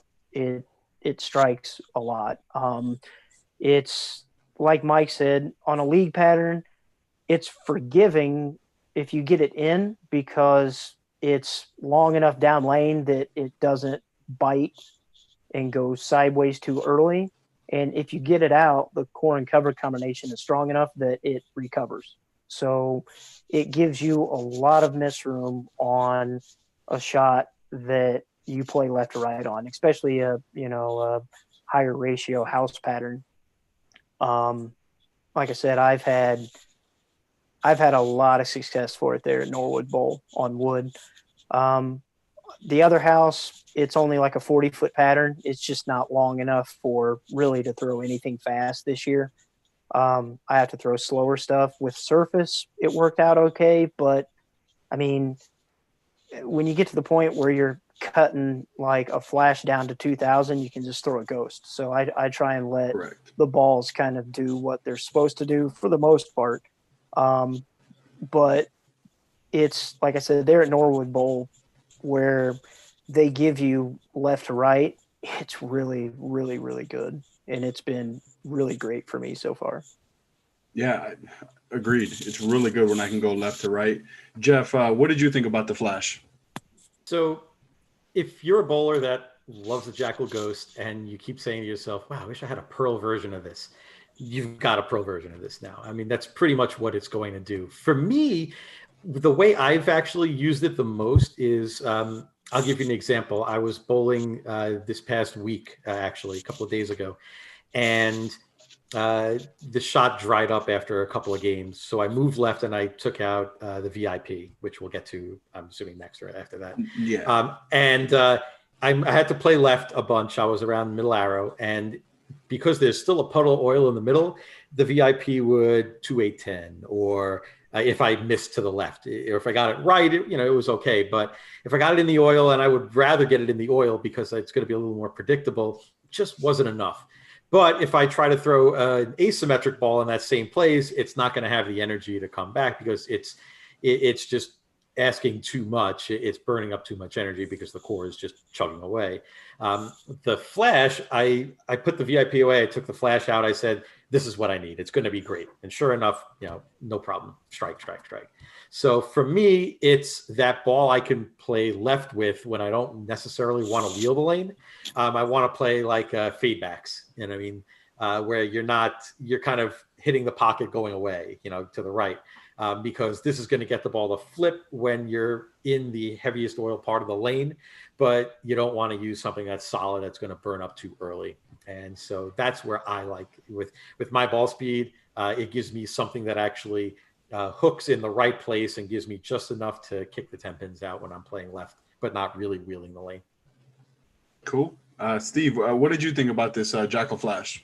Yeah, this ball really surprised the heck out of me. Obviously I like the Jackals. I knew it was going to be good. This is the ball where, I have the scratch league where there's the big puddle in the middle. You have a little bit more free friction on the outside. I can keep getting more and more left with this ball. I know that it's going to come back. The core cover combination, it with the Predator V2 core, it really helps this ball rev up, so it's using some energy quicker, but the cover can get it through some of the dirt as it's going down the lane if they're starting to get beat up, and I feel like I can get more and more in with this ball, and it carries surprisingly well. It really throws pins around.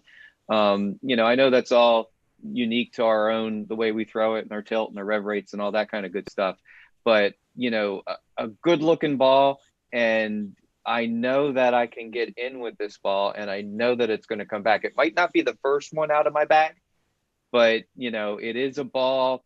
Sometimes as the lanes start to break down, people go lower on the chart and they move in, and you get the wiggle, because the volumes. This ball handles it, man, and comes around the corner. So yes, it does. I knew it would be good, but I was surprised at how good it was. And then another thing, kind of like what we said about the Trident Nemesis, this ball handles the surface changes extremely well. This HV Pearl, this Infusion HV Pearl is something special. I drilled a couple of these up. I actually drilled this Jackal Flash. I did a short pin on it, and I loved it so much. I've done a couple more short pins, drillings with the ball. It handles a lot. It's amazing. Again, I threw some kudos out to the R&D folks. It's amazing. You can shine them, you can dull them. It's going to do what you expect, and that's a really cool thing. Mike, were you going to say something there? Yeah, I was going to say, in accordance with Steve was saying, sometimes when you start off on the ball guide, you're starting with maybe one of a ball in the lower three tiers, and sometimes when you move left, you need to ball up when you're moving, especially on the house patterns, you need more ball. This is a great ball to continue going left when you need more ball, but it's not a ball that slows down. So if you're starting something, let's say like a ripcord flight or something like that, when you move left and you need something still stronger, you get into an asymmetrical ball. The cool thing about this asymmetrical ball is it still continues down lane. It's quick enough to move in with. It's not going to end up too slow when you're moving into territories, third, fourth arrow. So I found myself using it a ton then when I start with a mid ball, where sometimes I'm starting a little straighter and I want to move left. I can still go to something stronger and once again still have a ball that's quick enough. So yeah. So guys, Daryl Carrion just joined the chat. He said, yo, sorry for joining late. Just got home from a session on the lanes. I think Daryl owes us all donuts for being late. Donuts. What do you guys think? Yeah. Donuts. Donuts for everyone because he's late. So the next ball that came out was the VIP, the limited edition. I really wish that this ball was not a limited edition release. This ball was very good. It's everything that I wish the Octane was. And obviously the Octane was a much older ball. These balls share the same core, the quad fire core, with a obviously much updated cover. This VIP was so good that I got rid of one of my two undrilled Octanes. I still have another one just in case. But this VIP was good. And you want to talk about shelf appeal? I love it. This ball's a beauty. We'll start with Doug this time, or actually we'll start with Jeff this time. Jeff, what did you think about this VIP? Easiest ball video I've ever made, for sure. It not just, you know what it's like? It's like a symmetric Trident Nemesis for me. The way the Nemesis hits the spot and kind of revs up, and it's angular but not sideways. That's what the VIP does with it in a symmetric core. So it's going to be a little more continuous than an asymmetric ball will.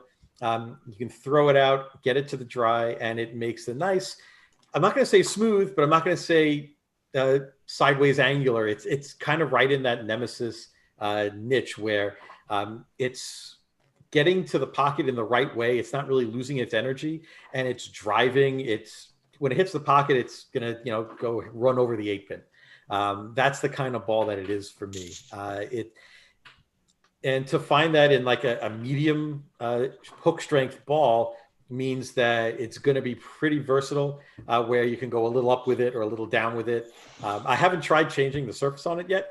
I'll try at some point, but I just kind of like it the way it is. I mean, I really had no reason to change it around a lot.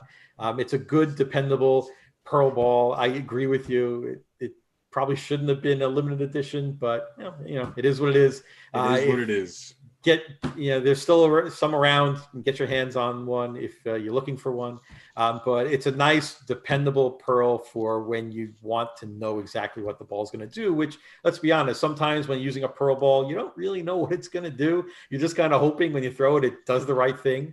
But this one revs up enough in the mid lane without hooking, where it's going to give you a much more predictable reaction. And I appreciate that every time I can throw that. Yeah, for me, this VIP has been like almost the ultimate get as left as you need to be, and it still wants to see the friction and go through the pins. I am a big fan. Mike, what do you think about the VIP? So to me, this ball was very surprising because, I mean, I like the Octane, don't get me wrong, back then, but it wasn't like a ball I was in love with. But I think Jeff is very close. Our opinions are the same on this. It's not super quick down lane. It's definitely not forward and smooth. It's definitely that in-between shape that it provides. If I was to build a 5-ball arsenal or 4-ball arsenal for League, it definitely would be in my bag.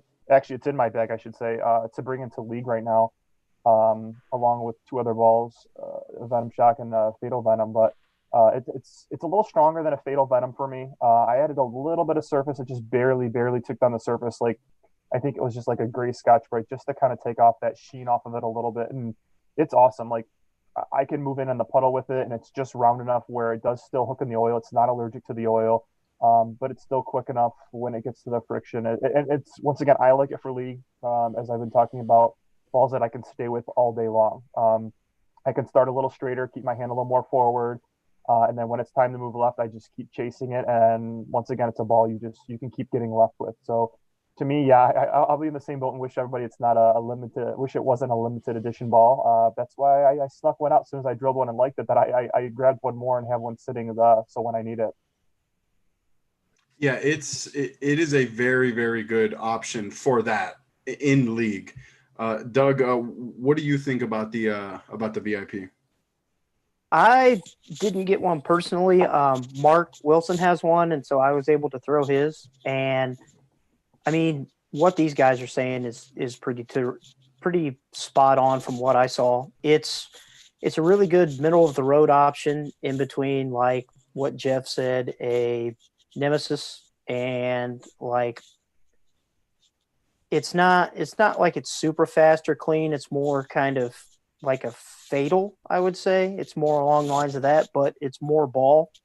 And I like how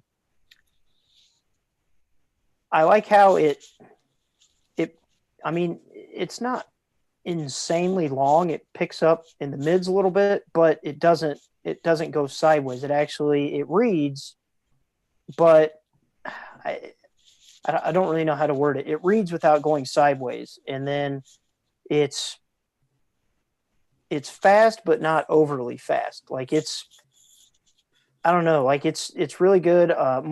Mark hit it with some surface, and I got to throw it like that. And I would prefer that because it tames it down a little bit from what it is at box. But like I said, it definitely, with the quad fire core, I wish, like you said, Lewis, that it was God, I wish it was like an actual regular release as opposed Catalog to ball, yeah. Yeah, it needs to be a catalog ball because that core, like Mike said, when the Octane first came out, I was like, the original Octane, I was like, I'm not getting one. It's too clean. I don't need it. And I was just like, I don't need it. I don't need it. I don't need it. And finally, I was like, towards the end when they were getting ready to discontinue, and I was like, oh, okay, I'll go ahead and grab one. And I ended up actually loving that ball. Like, I thought it was fantastic. So then I was kicking myself because I couldn't get any more of them. Yeah. And now they brought the VIP back, and I didn't get one for myself because it wasn't something that I needed to promote as a staffer. So I didn't get one. And once again, I'm now kicking myself again because I did end up getting one. But hopefully we'll see that quad fire core again in something, because I always did like. If EJ has to say so, it will never be stopping making them. So right, quad fire core. So I think you're safe. I think EJ is good for 10 years, so I think you're safe on that, Doug. And we'll all message you next time it comes out. We'll all message you and say, Doug, you need to get this. And Doug, you're gonna regret it. Doug, if you really want an Octane, I know a guy that has one. Yeah. No, I'm not throwing anything that's discontinued. So, Steve, what are your thoughts on the VIP? I should have gotten more of them. Yeah. So, yeah. Dang it! I didn't get enough. I only got the one. That when it came out, and this is when I felt like, dang, I wish I would have gotten a couple more. It's a pearl. It's a little surprising, as the people were saying. It's not. It fits really well. It's a pearl the way that I like to see a pearl be. Because some of them are really clean and really sideways, and this kind of revs up. It's a ball where, like the shock or the blitz, where they start getting a little soon, a little forward. I can stay almost in the same spot and get it down the lane a little bit more, but it shapes plenty. The quad fire core is fantastic. I totally have a belief that we're going to see stuff like that coming, because Hopefully. It just fits so well. And with this cover, the infusion pearl, man, does that Man, is that a good cover? So Yes. I like this ball. Honor scored with this ball as well. Boy, I wish I would have gotten more of them. Is what I have to say about that. And a good looking ball. Good looking ball. So the next two releases were flat out special. The next release is the Fatal Venom. It came out at the same time as the Forge Flare, same release day, but we'll start with the Fatal Venom.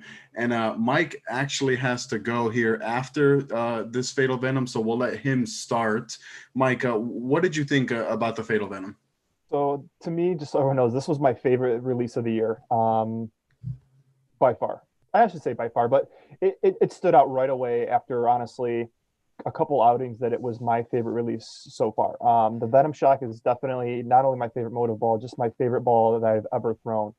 I've had some monster sets with it over even just over the course of the last 2 years, honestly. So when I'm not throwing a Venom Shock and I go into one, someone says, "Why do you throw anything else?" It's that silly sometimes how good the Venom Shock does. If you were to rate a Venom Shock on price point and how well it strikes, it would be through the building compared to a lot of other balls. So, but the Fatal Venom, honestly, when the VSP or the Venom Shock Pearl came out, I did like the ball. I did use it quite frequently, but this is honestly an upgraded version. And when I'm not using the Venom Shock in League, the Fatal Venom, I feel like I could honestly have a Venom Shock and a Fatal Venom and cover any league condition I've probably ever bowled on, honestly. I could add enough surface to a shock where it's strong enough, and the Fatal Venom is plenty clean enough where it gets me as far left as I'm even physically capable of playing. So the Fatal Venom, it strikes just as much as a Venom Shock, honestly. Like, it just goes through the pins just as good for me. It's really unbelievable how good that ball is, especially at the price point. I think aesthetically, it's the best ball we've released this year. That white/silver pearl color cover with the neon green. I can't believe how many as much as Michigan was shut down and reopened and going back and forth, how many have already seen in leagues, how the distributors are struggling to get them and keeping them stocked. Pro shops are struggling to keep them stocked. I think it's an overwhelming amount of people that actually already like this ball, just not by the looks, because they're seeing how well the ball rolls. So the characteristics of the ball, it's clean enough to where, like I said, I can get far left as I need to. It's just, it gets to the pin so good. It's unbelievable how good this ball is. Yeah, I mean, there's something to be said about having to push back a release date because of how many orders. That does not happen all the time. And I agree that for me, it is a true Pearl version of the Venom Shock. And the VSP was a good ball. Mm-hmm. I think the problem with the VSP is that it wasn't a Venom Shock. You know what I mean? Like, it was I agree. I think going back to the original Gear Core and the Fatal Venom made it that much better. Yeah. Like I said, I can't say enough good things about this Fatal Venom. It's amazing, and honestly, it's just as good as a Venom Shock for me. It's just as good. And then they do the exact opposite things. Like, if someone says, "What 2 balls should I do for League?" We've had a couple of people say, "What 3 balls?" Yeah, it does depend on a lot of things, as we said, but honestly, I wouldn't be afraid to drill these 2 balls not knowing any of your characteristics and feel pretty comfortable that you could have these 2 balls and bowl on just about anything as far as League goes. Agreed. And then, going back to the VSP for a second, I think if that ball was called anything else, any name, I think it would have been a better of a ball. But because it was called the Venom Shock Pearl, that bar was set so high. Mm-hmm. And I think that if this ball would have been called the Venom Shock Pearl, it would have been, exactly what it is now, an absolute home run. Mm-hmm. So Mike, I just want to say thank you for joining us. I really I know you got to go. So I really appreciate you coming in, and then I'll let everyone else keep talking about the Fatal Venom. I just wanted to say goodbye to Mike real quick. Thanks for having me, Lewis. Great job today. Yeah, thank you. It was fun. We should definitely do it again. I wish everybody a happy new year, and obviously 2021 is going to be awesome. So yes, it is. All right, take care, everybody. All right, guys, take See care. you, Max. Later. All right. So now it's just us 4, and I will let Jeff take the spearhead the Fatal Venom right now. All right, first of all, it's green. I love it. Yes, neon green. I've been waiting for a neon green ball forever. So the Venom Shock Pearl for me, first of all, it's been great because I've struck a lot with it. Obviously, I've got a couple of 300 games. I shot 829 a couple of weeks ago with it. The ball's been phenomenal. But the reason that I like it and that it fits isn't so much that it's a Pearl Venom Shock. I mean, it's nice. It's a Pearl Venom Shock, an actual Pearl Venom Shock, not a Venom Shock Pearl, is because it complements it complements the Supra to me. The Supra goes a little bit longer and it hooks a little more down lane. And sometimes to me, that is a little overwhelming on the conditions that I face, where it might push a little too much. Or a tournament I bowled a couple of weeks ago, the Super I used, it would just four pin because it was getting to the right place, but it was just too much. And the Venom Shock, the Fatal Venom, I almost called it a Venom Shock Pro. The Fatal Venom, it notches both of those things down just a little bit, whereas somebody with my Reverie can control it a lot more. So it doesn't go nearly as long. It's not nearly as angular. And to me, that makes the ball double as effective because I can generate the angle with my hand. I can get it down the lane with my speed. I don't need the ball to do either of those things that much. What I need the ball to do is something predictable. So I get a Fatal Venom, and I drilled it the same layout I had on my Venom Shock, which was a 3.5 pin to PAP. The ball flares a lot. It looks like it's burning up its energy, but it really doesn't. It flips, but it's not this overwhelming change of direction that I don't know where the hell it's going. Exactly. Yeah. And because of that, I know exactly where it's going to go. And what I did was I drilled up a second one, and I put the pin at about, I want to say 4.5, and I put the pin way up, so the pin buffer is really small. I stuck the pin all the way up in Narnia, and then I glass polished it. I pulled the dug on it. I glass polished it. So now what I have is I have a Fatal Venom I can go to when my favorite Venom, when my original Fatal Venom, it hooks a little too early. Now I can use the same ball and I get the same reaction, and I maybe move a board left. I don't have to worry about it just not having the energy in a plaque 10 pins because it's not going to do that. So it gets a little longer. It's a little more responsive, but it's not this huge thing where like a Super would do where I probably have to move 5 boards left, not because it hooks more, but because I know it's going to be a lot more responsive off the dry. And so to me, there's a 1-2 punch there just in the same bowling ball twice. So like I could probably just take a Venom Shock and these 2 Fatal Venoms to most league patterns, and like Mike said, it'd probably be just fine. Yeah, I'll find something with them.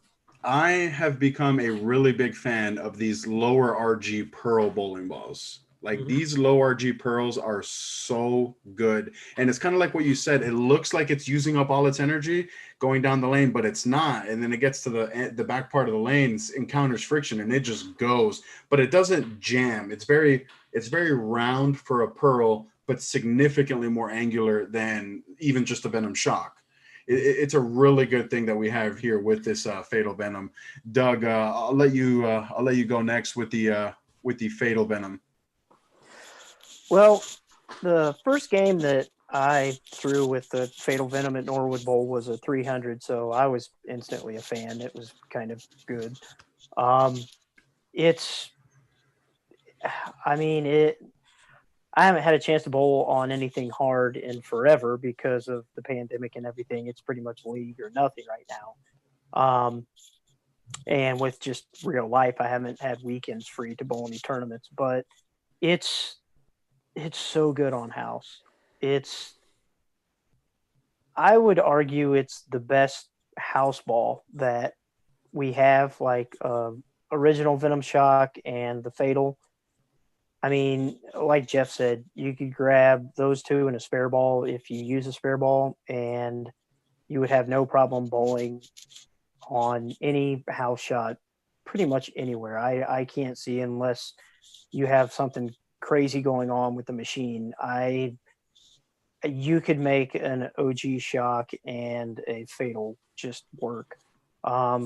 There for, I don't know, about 3 weeks there at Norwood Bowl when I was bowling there, I took a Fatal and a spare ball, and that was it. I didn't even bring anything else once it came out. Even though the Jackal Flash was really, really good the first game, I knew I could move like 7 right from that and throw the Fatal and not have any problems with striking.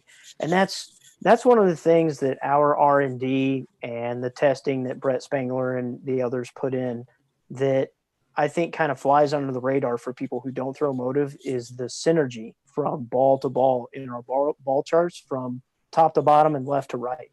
I mean, I know that I could go from a Flash or a Nemesis to a Fatal to a Supra or a Thrill if it's a shot where you're playing more left to right.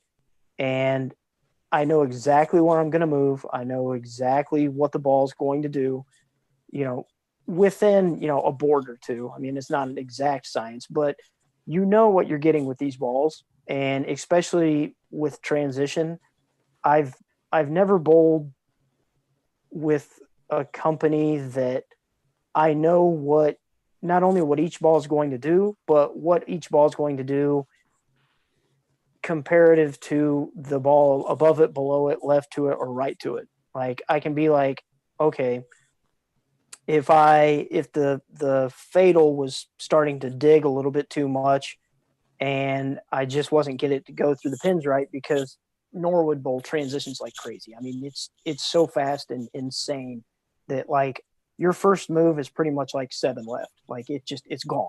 Like the zone is it's just fried bacon.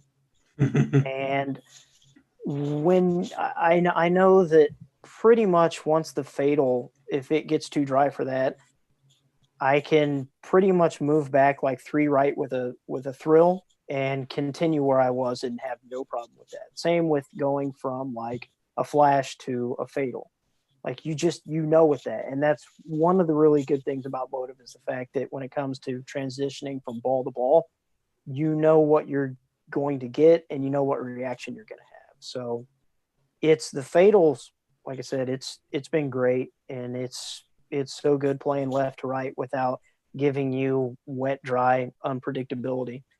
And last thing I'll say on it is what Jeff said about putting his pin up there in Narnia. That's what I'm waiting for. I have a Fatal that's on back order, so I have to wait like everyone else has, because the sales for that thing's just been ridiculous. Insane. I'm doing that as well, like a 15-degree valve angle or whatever. I think that's actually what mine is, 15. Yeah, I talked to Brett about it. He said throw the pin way up there, like however far away you want it. I think it's going to be like maybe 5, but it's like 15 degrees, so it's going to be way up there. And I can't wait to throw it once they can make them fast enough so I can get right. one. Yeah. I can't wait to see it. Steve, what do you think about the Fatal? I know, I mean, you're wearing the jersey, so I know that you're a big fan of this fan. I tell you, I almost, when you said, I want you to come ready with what your favorite release was, I was gonna say this one. It's so, I guess it's number 2 for me, but it's probably right up there. This ball's, it's crazy. It's the kind of pearl, you hit it on the head. It's a low RG pearl. It's everything that you want. It's I think it's a ridiculous ball. It strikes like crazy. I have 2, because when I saw this and I saw the low RG and I saw the pearl with the infusion, I'm like, okay, don't make the mistake you made with the VIP. Get them now. So I have one actually with a lot of, I don't do this much, but these balls play off of each other. I have one with a lot of surface and I have one with the box. I have one with the pin way up in Nardia, and I have a shorter pin with a lot of surface on it, and I can use them both. When the one starts getting a little sooner, I go to the other one. It gets way down the lane. I think out of the box, this ball is very clean.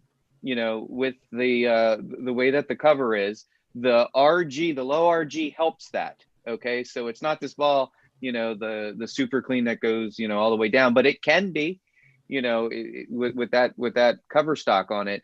And when it starts to create the angle, it's got that great, continuation and arc on the back part of the lane. It's a ridiculous ball. I recommended it to one of my friends in our league, and he throws a bunch of different brands, and the dude goes 300, 800, 300, 3 different sets.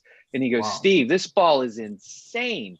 So I just think that low RG core, that gear core with this cover is, so you get everything. So I think the magic sauce, what every Buddy's trying to create is balls that retain a lot of energy, you know, that can get down the lane and create shape are going to have a lot of power, but they're hard to control. So balls that are very easy to control rev up earlier, but you know, they don't have as much shape down the lane, and you know, you might, you know, not carry as well. So we're always looking for the magic sauce. You know, you want the ball that has the characteristics of, you know, a lot of shape and a lot of control. This ball does it. You know, this ball hits it. It looks good. You know, the gray, the white, very fast cover. You know, whites are faster anyway. The green looks awesome. Yeah, I think that this ball, even here where again we're shut down again, they flew off the shelves, and I think that this ball will continue to fly off the shelves. At tournaments, you know, PBA stops, you know, heavier oil might not be the first one out of my, the first ball that I throw down the lane. The one with surface might be though.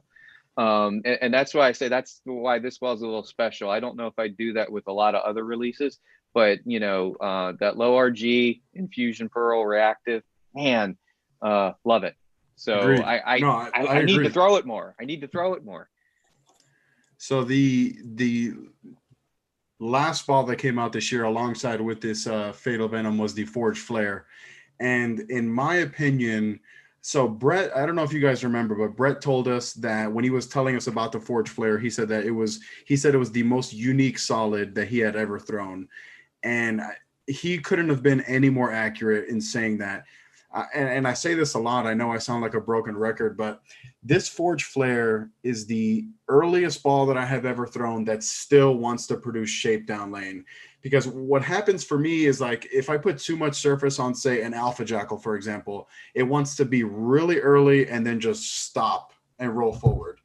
And this Forged Flare, it stops. I mean, it sticks to the lane like glue, but still wants to shape down lane. So when I explain this ball to people, I always tell them that think of like an Alpha Jackal with surface, but the down lane motion of like a Jackal Ghost with not a lot of surface, if that makes sense. Now, obviously, it shapes less than pretty much any pearl, but when it comes to solids, especially this strong, I mean, this ball is King Kong. Jeff, I'll let you start. What do you think about the Forged Flare? I love it because I can throw this thing as hard as I want. You cannot. Cannot overthrow this ball. No, and I throw it pretty hard. And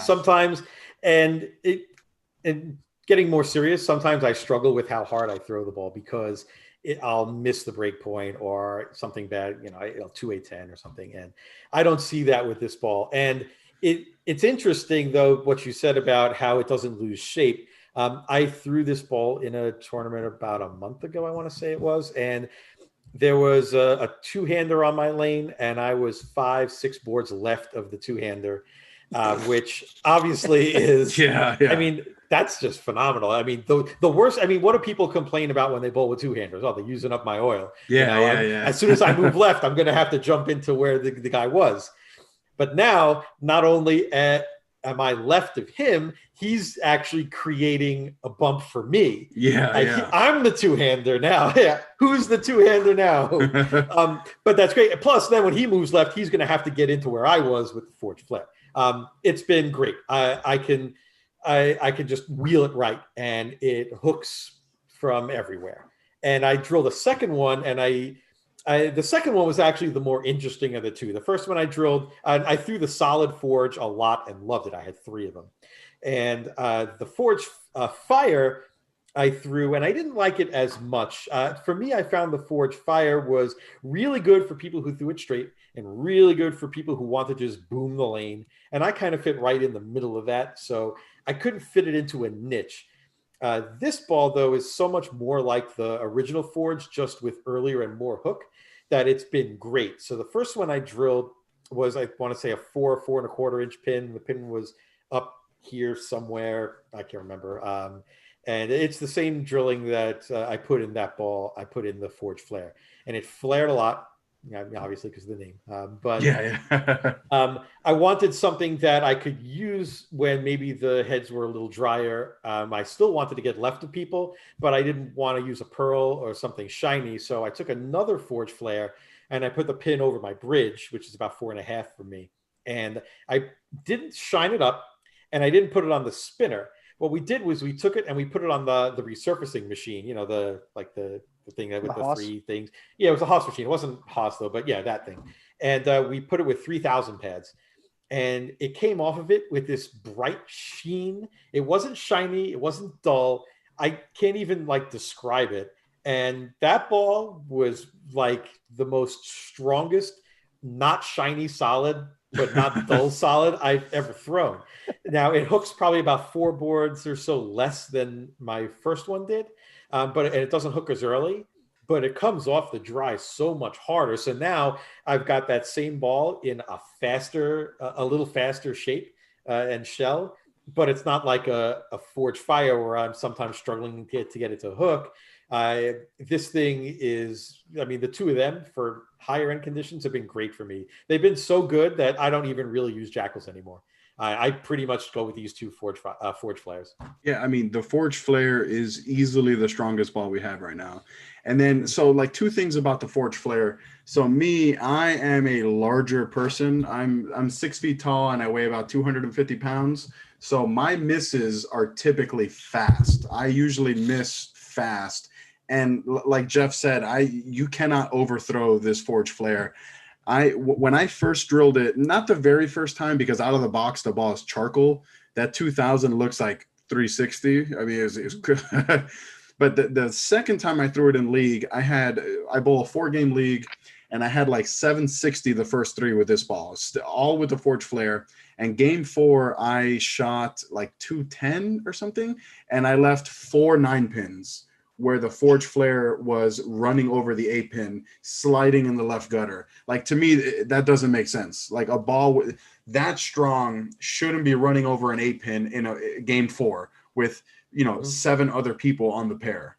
It's just it's hilarious how much ball this is and how much shape and continue. And I know that we sound like typical staffers. Oh yeah, the ball gets down lane, ton of continuation, blah blah blah. This ball is that prototypical staffer review. You know what I mean? Mm-hmm. If that makes any sense. So we'll let Doug. What do you think about this Forge Flare? Well, let's see. I shot 300 with the Nemesis. I shot 300 with the Fatal, and the Flare is definitely my favorite ball of the year, and I haven't had an honor score set with it yet. Brett pretty much hit the nail on the head. It's so unique, and it's just like Jeff said, I loved the original Forge. Absolutely loved it. And I'd talk to Brett and be like, I don't understand why that ball didn't sell more, because it's amazing. The original Flare, I thought, or Forge, the original Forge, I thought it was incredible. And I used the Fire a decent amount. It was a little faster than what I preferred compared to the original one, but this Flare is it's something it's so unique and different. Balls that dig that early shouldn't shape as well as they do going through the pins. They shouldn't. It doesn't make sense or something, because it's not. It's like it's breaking the laws of physics. Because did you say witchcraft? Yeah, it's like voodoo witchcraft. I don't know what they did or how they did it, but a ball that gets going that early, it's usually forward. Like an abyss. This thing hooks more than an abyss, and it shapes more, like Lewis said, a Jackal Ghost, and that's so weird. It shouldn't do that, but it does. And no, I agree. It doesn't make sense. No, and I don't have a ton of ball speed. 16.5 is about what I like. That's about my limit. And I'm obviously never going to overthrow it. And it's it's so strong yet so forgiving at the same time. Like I can't like there's so many weird things about this ball that it shouldn't do that it does, that I find something new about it every time I throw it. Like I think that, you know, I think it's going to do this, or it's not going to do something, and then it does it. And I don't get how it does what it does. It's so unique and so good that, I mean, I'm looking forward to see like people at the Bradley this year, like when they have it, people that throw Motiv. Like I can't wait to see what like a flare does at the Bradley, because nothing hooks at the Bradley. Yeah, but yeah. That flare I think is going to be really, really good for people at the Bradley. So it's definitely my favorite release of the year, and I love the way it looks going down lane. Yeah. I don't get too involved with the like tech information. I try to use the eye test, what my eyes see. But the fact that this has the same base formula as a lot of the balls that we already have, you know, the coercion. So whatever they added to that cover, the MXC, I mean, it's like you said, it's witchcraft. It doesn't make sense. But I really think that this ball has a chance to be like a really good, like all-time release is what I'm thinking. And we haven't had it that long. Steve, what do you think about the Forge Flare? Okay, I was thinking about how to describe this, and I couldn't. And your explanation was actually great, Lewis. I that's better than what I would have come up with. I don't understand. So it digs harder than an abyss, and it shapes.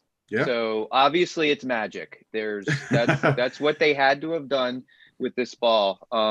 You know, one of the first thoughts that it's magic. That's Hey, no. did you guys see Daryl's comment on the chat? He said the Forge Flare is made of unicorn blood, hence the color scheme.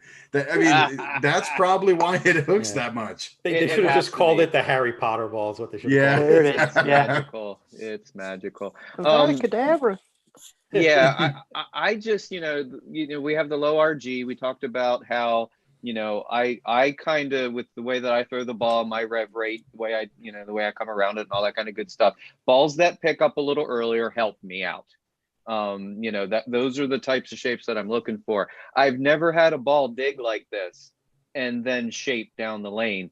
It's not exactly the same, but the first time I saw a reactive resin ball on television, and the guy shot 300, and I remember calling Paul for it. I'm like, what the heck am I looking at? Because that ball's shiny. How's it? That's kind of how I felt when I threw this ball for the first time. I love this ball with the pin down drilling. You know, one of my favorite drillings were to be put the pin below the finger and do a low hole, and we're not allowed to do that anymore. And that makes me very sad. This ball you can do it with, and it shapes that way, and it continues. I think you're right, Lewis, that this ball will get better as we get to throw it more and we get to see it more, and some tournaments start coming back. So, you know, when we get to see this ball on television, you know, in the tournaments that are coming up, like the Players Championship and all that, I can't wait to see how this ball's going to roll on some of those conditions. I haven't had a whole lot of tournament experience with this ball, but you know, I got it a whole zone and a couple boards more than my alpha.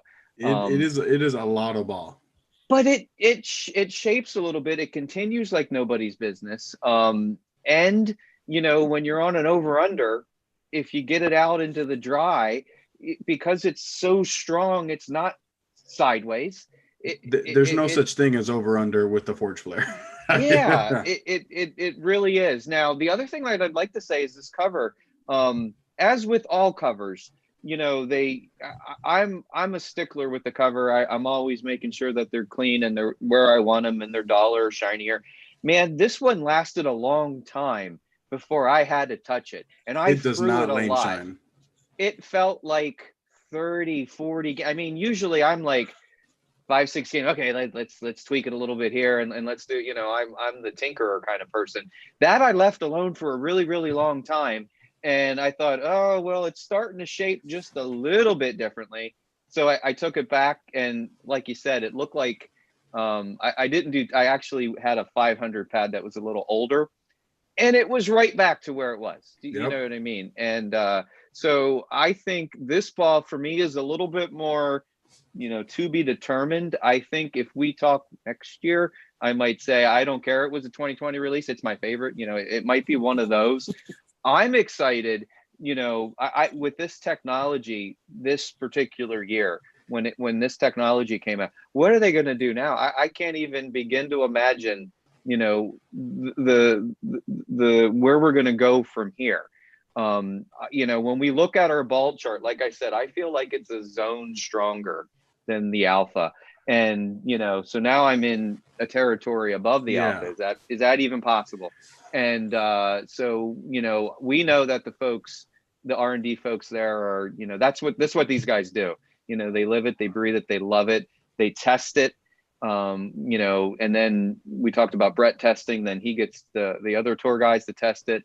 I know some of the other guys that have been in staff for a long, long time who have bowling centers. They'll go into the different centers on the wood, on the, and they really have a system down where when they put it on a chart, it's there for a reason. Yes. And it does what we think it do. And I think that ball chart is far and away the best in the industry. I love looking at that. It's a great tool to use when we're talking about ball reactions. Somebody's saying, what do you like? And we start saying, what's happening to you? Where's your miss? Where's your big miss? And they say, oh, this happens, that happens. And we can go up and down and left and right on that chart. So this ball is it. I want to see the two-handers throw it. So there's a kid in my league. He has the 600 rev rate. He's unbelievably flexible. And he wants to get this ball, and I want to see it go down the lane and roll through the pins. Because I think when we start seeing that kind of stuff, and then you see people in the middle, and then people, that are, we'll call it your typical house bowler who has that 200 rev rate, they're going to love this ball. And it's going to fit a lot of people. So the last thing I want to do before we end the stream ended up being a lot longer than I thought it was going to be. Jeff, what is your favorite release of 2020? It's got to be the Forge Flare. Forge Flare. We were just talking about it. It has to be because it gives me something that I don't usually have, especially if I'm going to bowl on longer patterns, whether they're shark or whatever sport pattern we're bowling on, or even a house shot where there's just a flood in the middle. I need to know that even with my ball speed, the ball's going to the hook in the right place, and this one does it. So for me, there's other balls obviously that came out this year. It was great, and even though I've bowled so good with the Fatal Venom, it's to me the Forge Flare is just that much different than everything on the market. It's been so successful for me in a place where I needed a lot of help, where something that I could just boom it as hard as I wanted to, even when I don't want to do that and just make a mistake and throw it hard. That it's been fantastic. So I'm going to have to go with the Forge Flare. Forge Flare. Doug, what would you say is your favorite ball of 2020? I got to agree with Jeff. Forge Flare.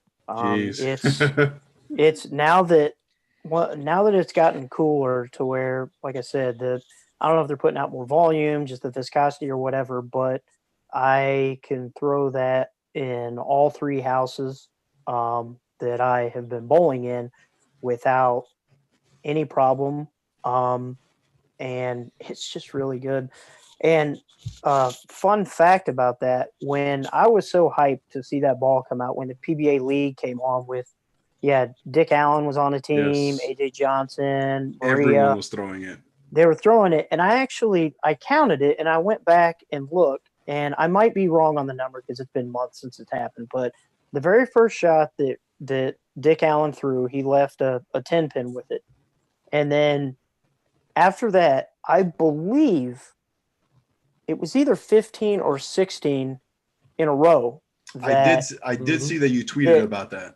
Yeah, that tour staffers, they threw a 16 bagger, and this was between like 5 or 6 different staffers, I think. Yeah. AJ they did. And Maria was throwing it, and she struck forever. Yeah, none of them missed for, I think it was either 16 or 18. I forget, but it was at one point, I think it was like 18 out of 21 strikes or 18 out of 20, something like it was insane. Like they didn't miss. Like after, well, it went that whole day of footage, like the telecasts, where after Richie missed once, like I think it was for a day or two, nobody throwing that ball missed, which that's insane.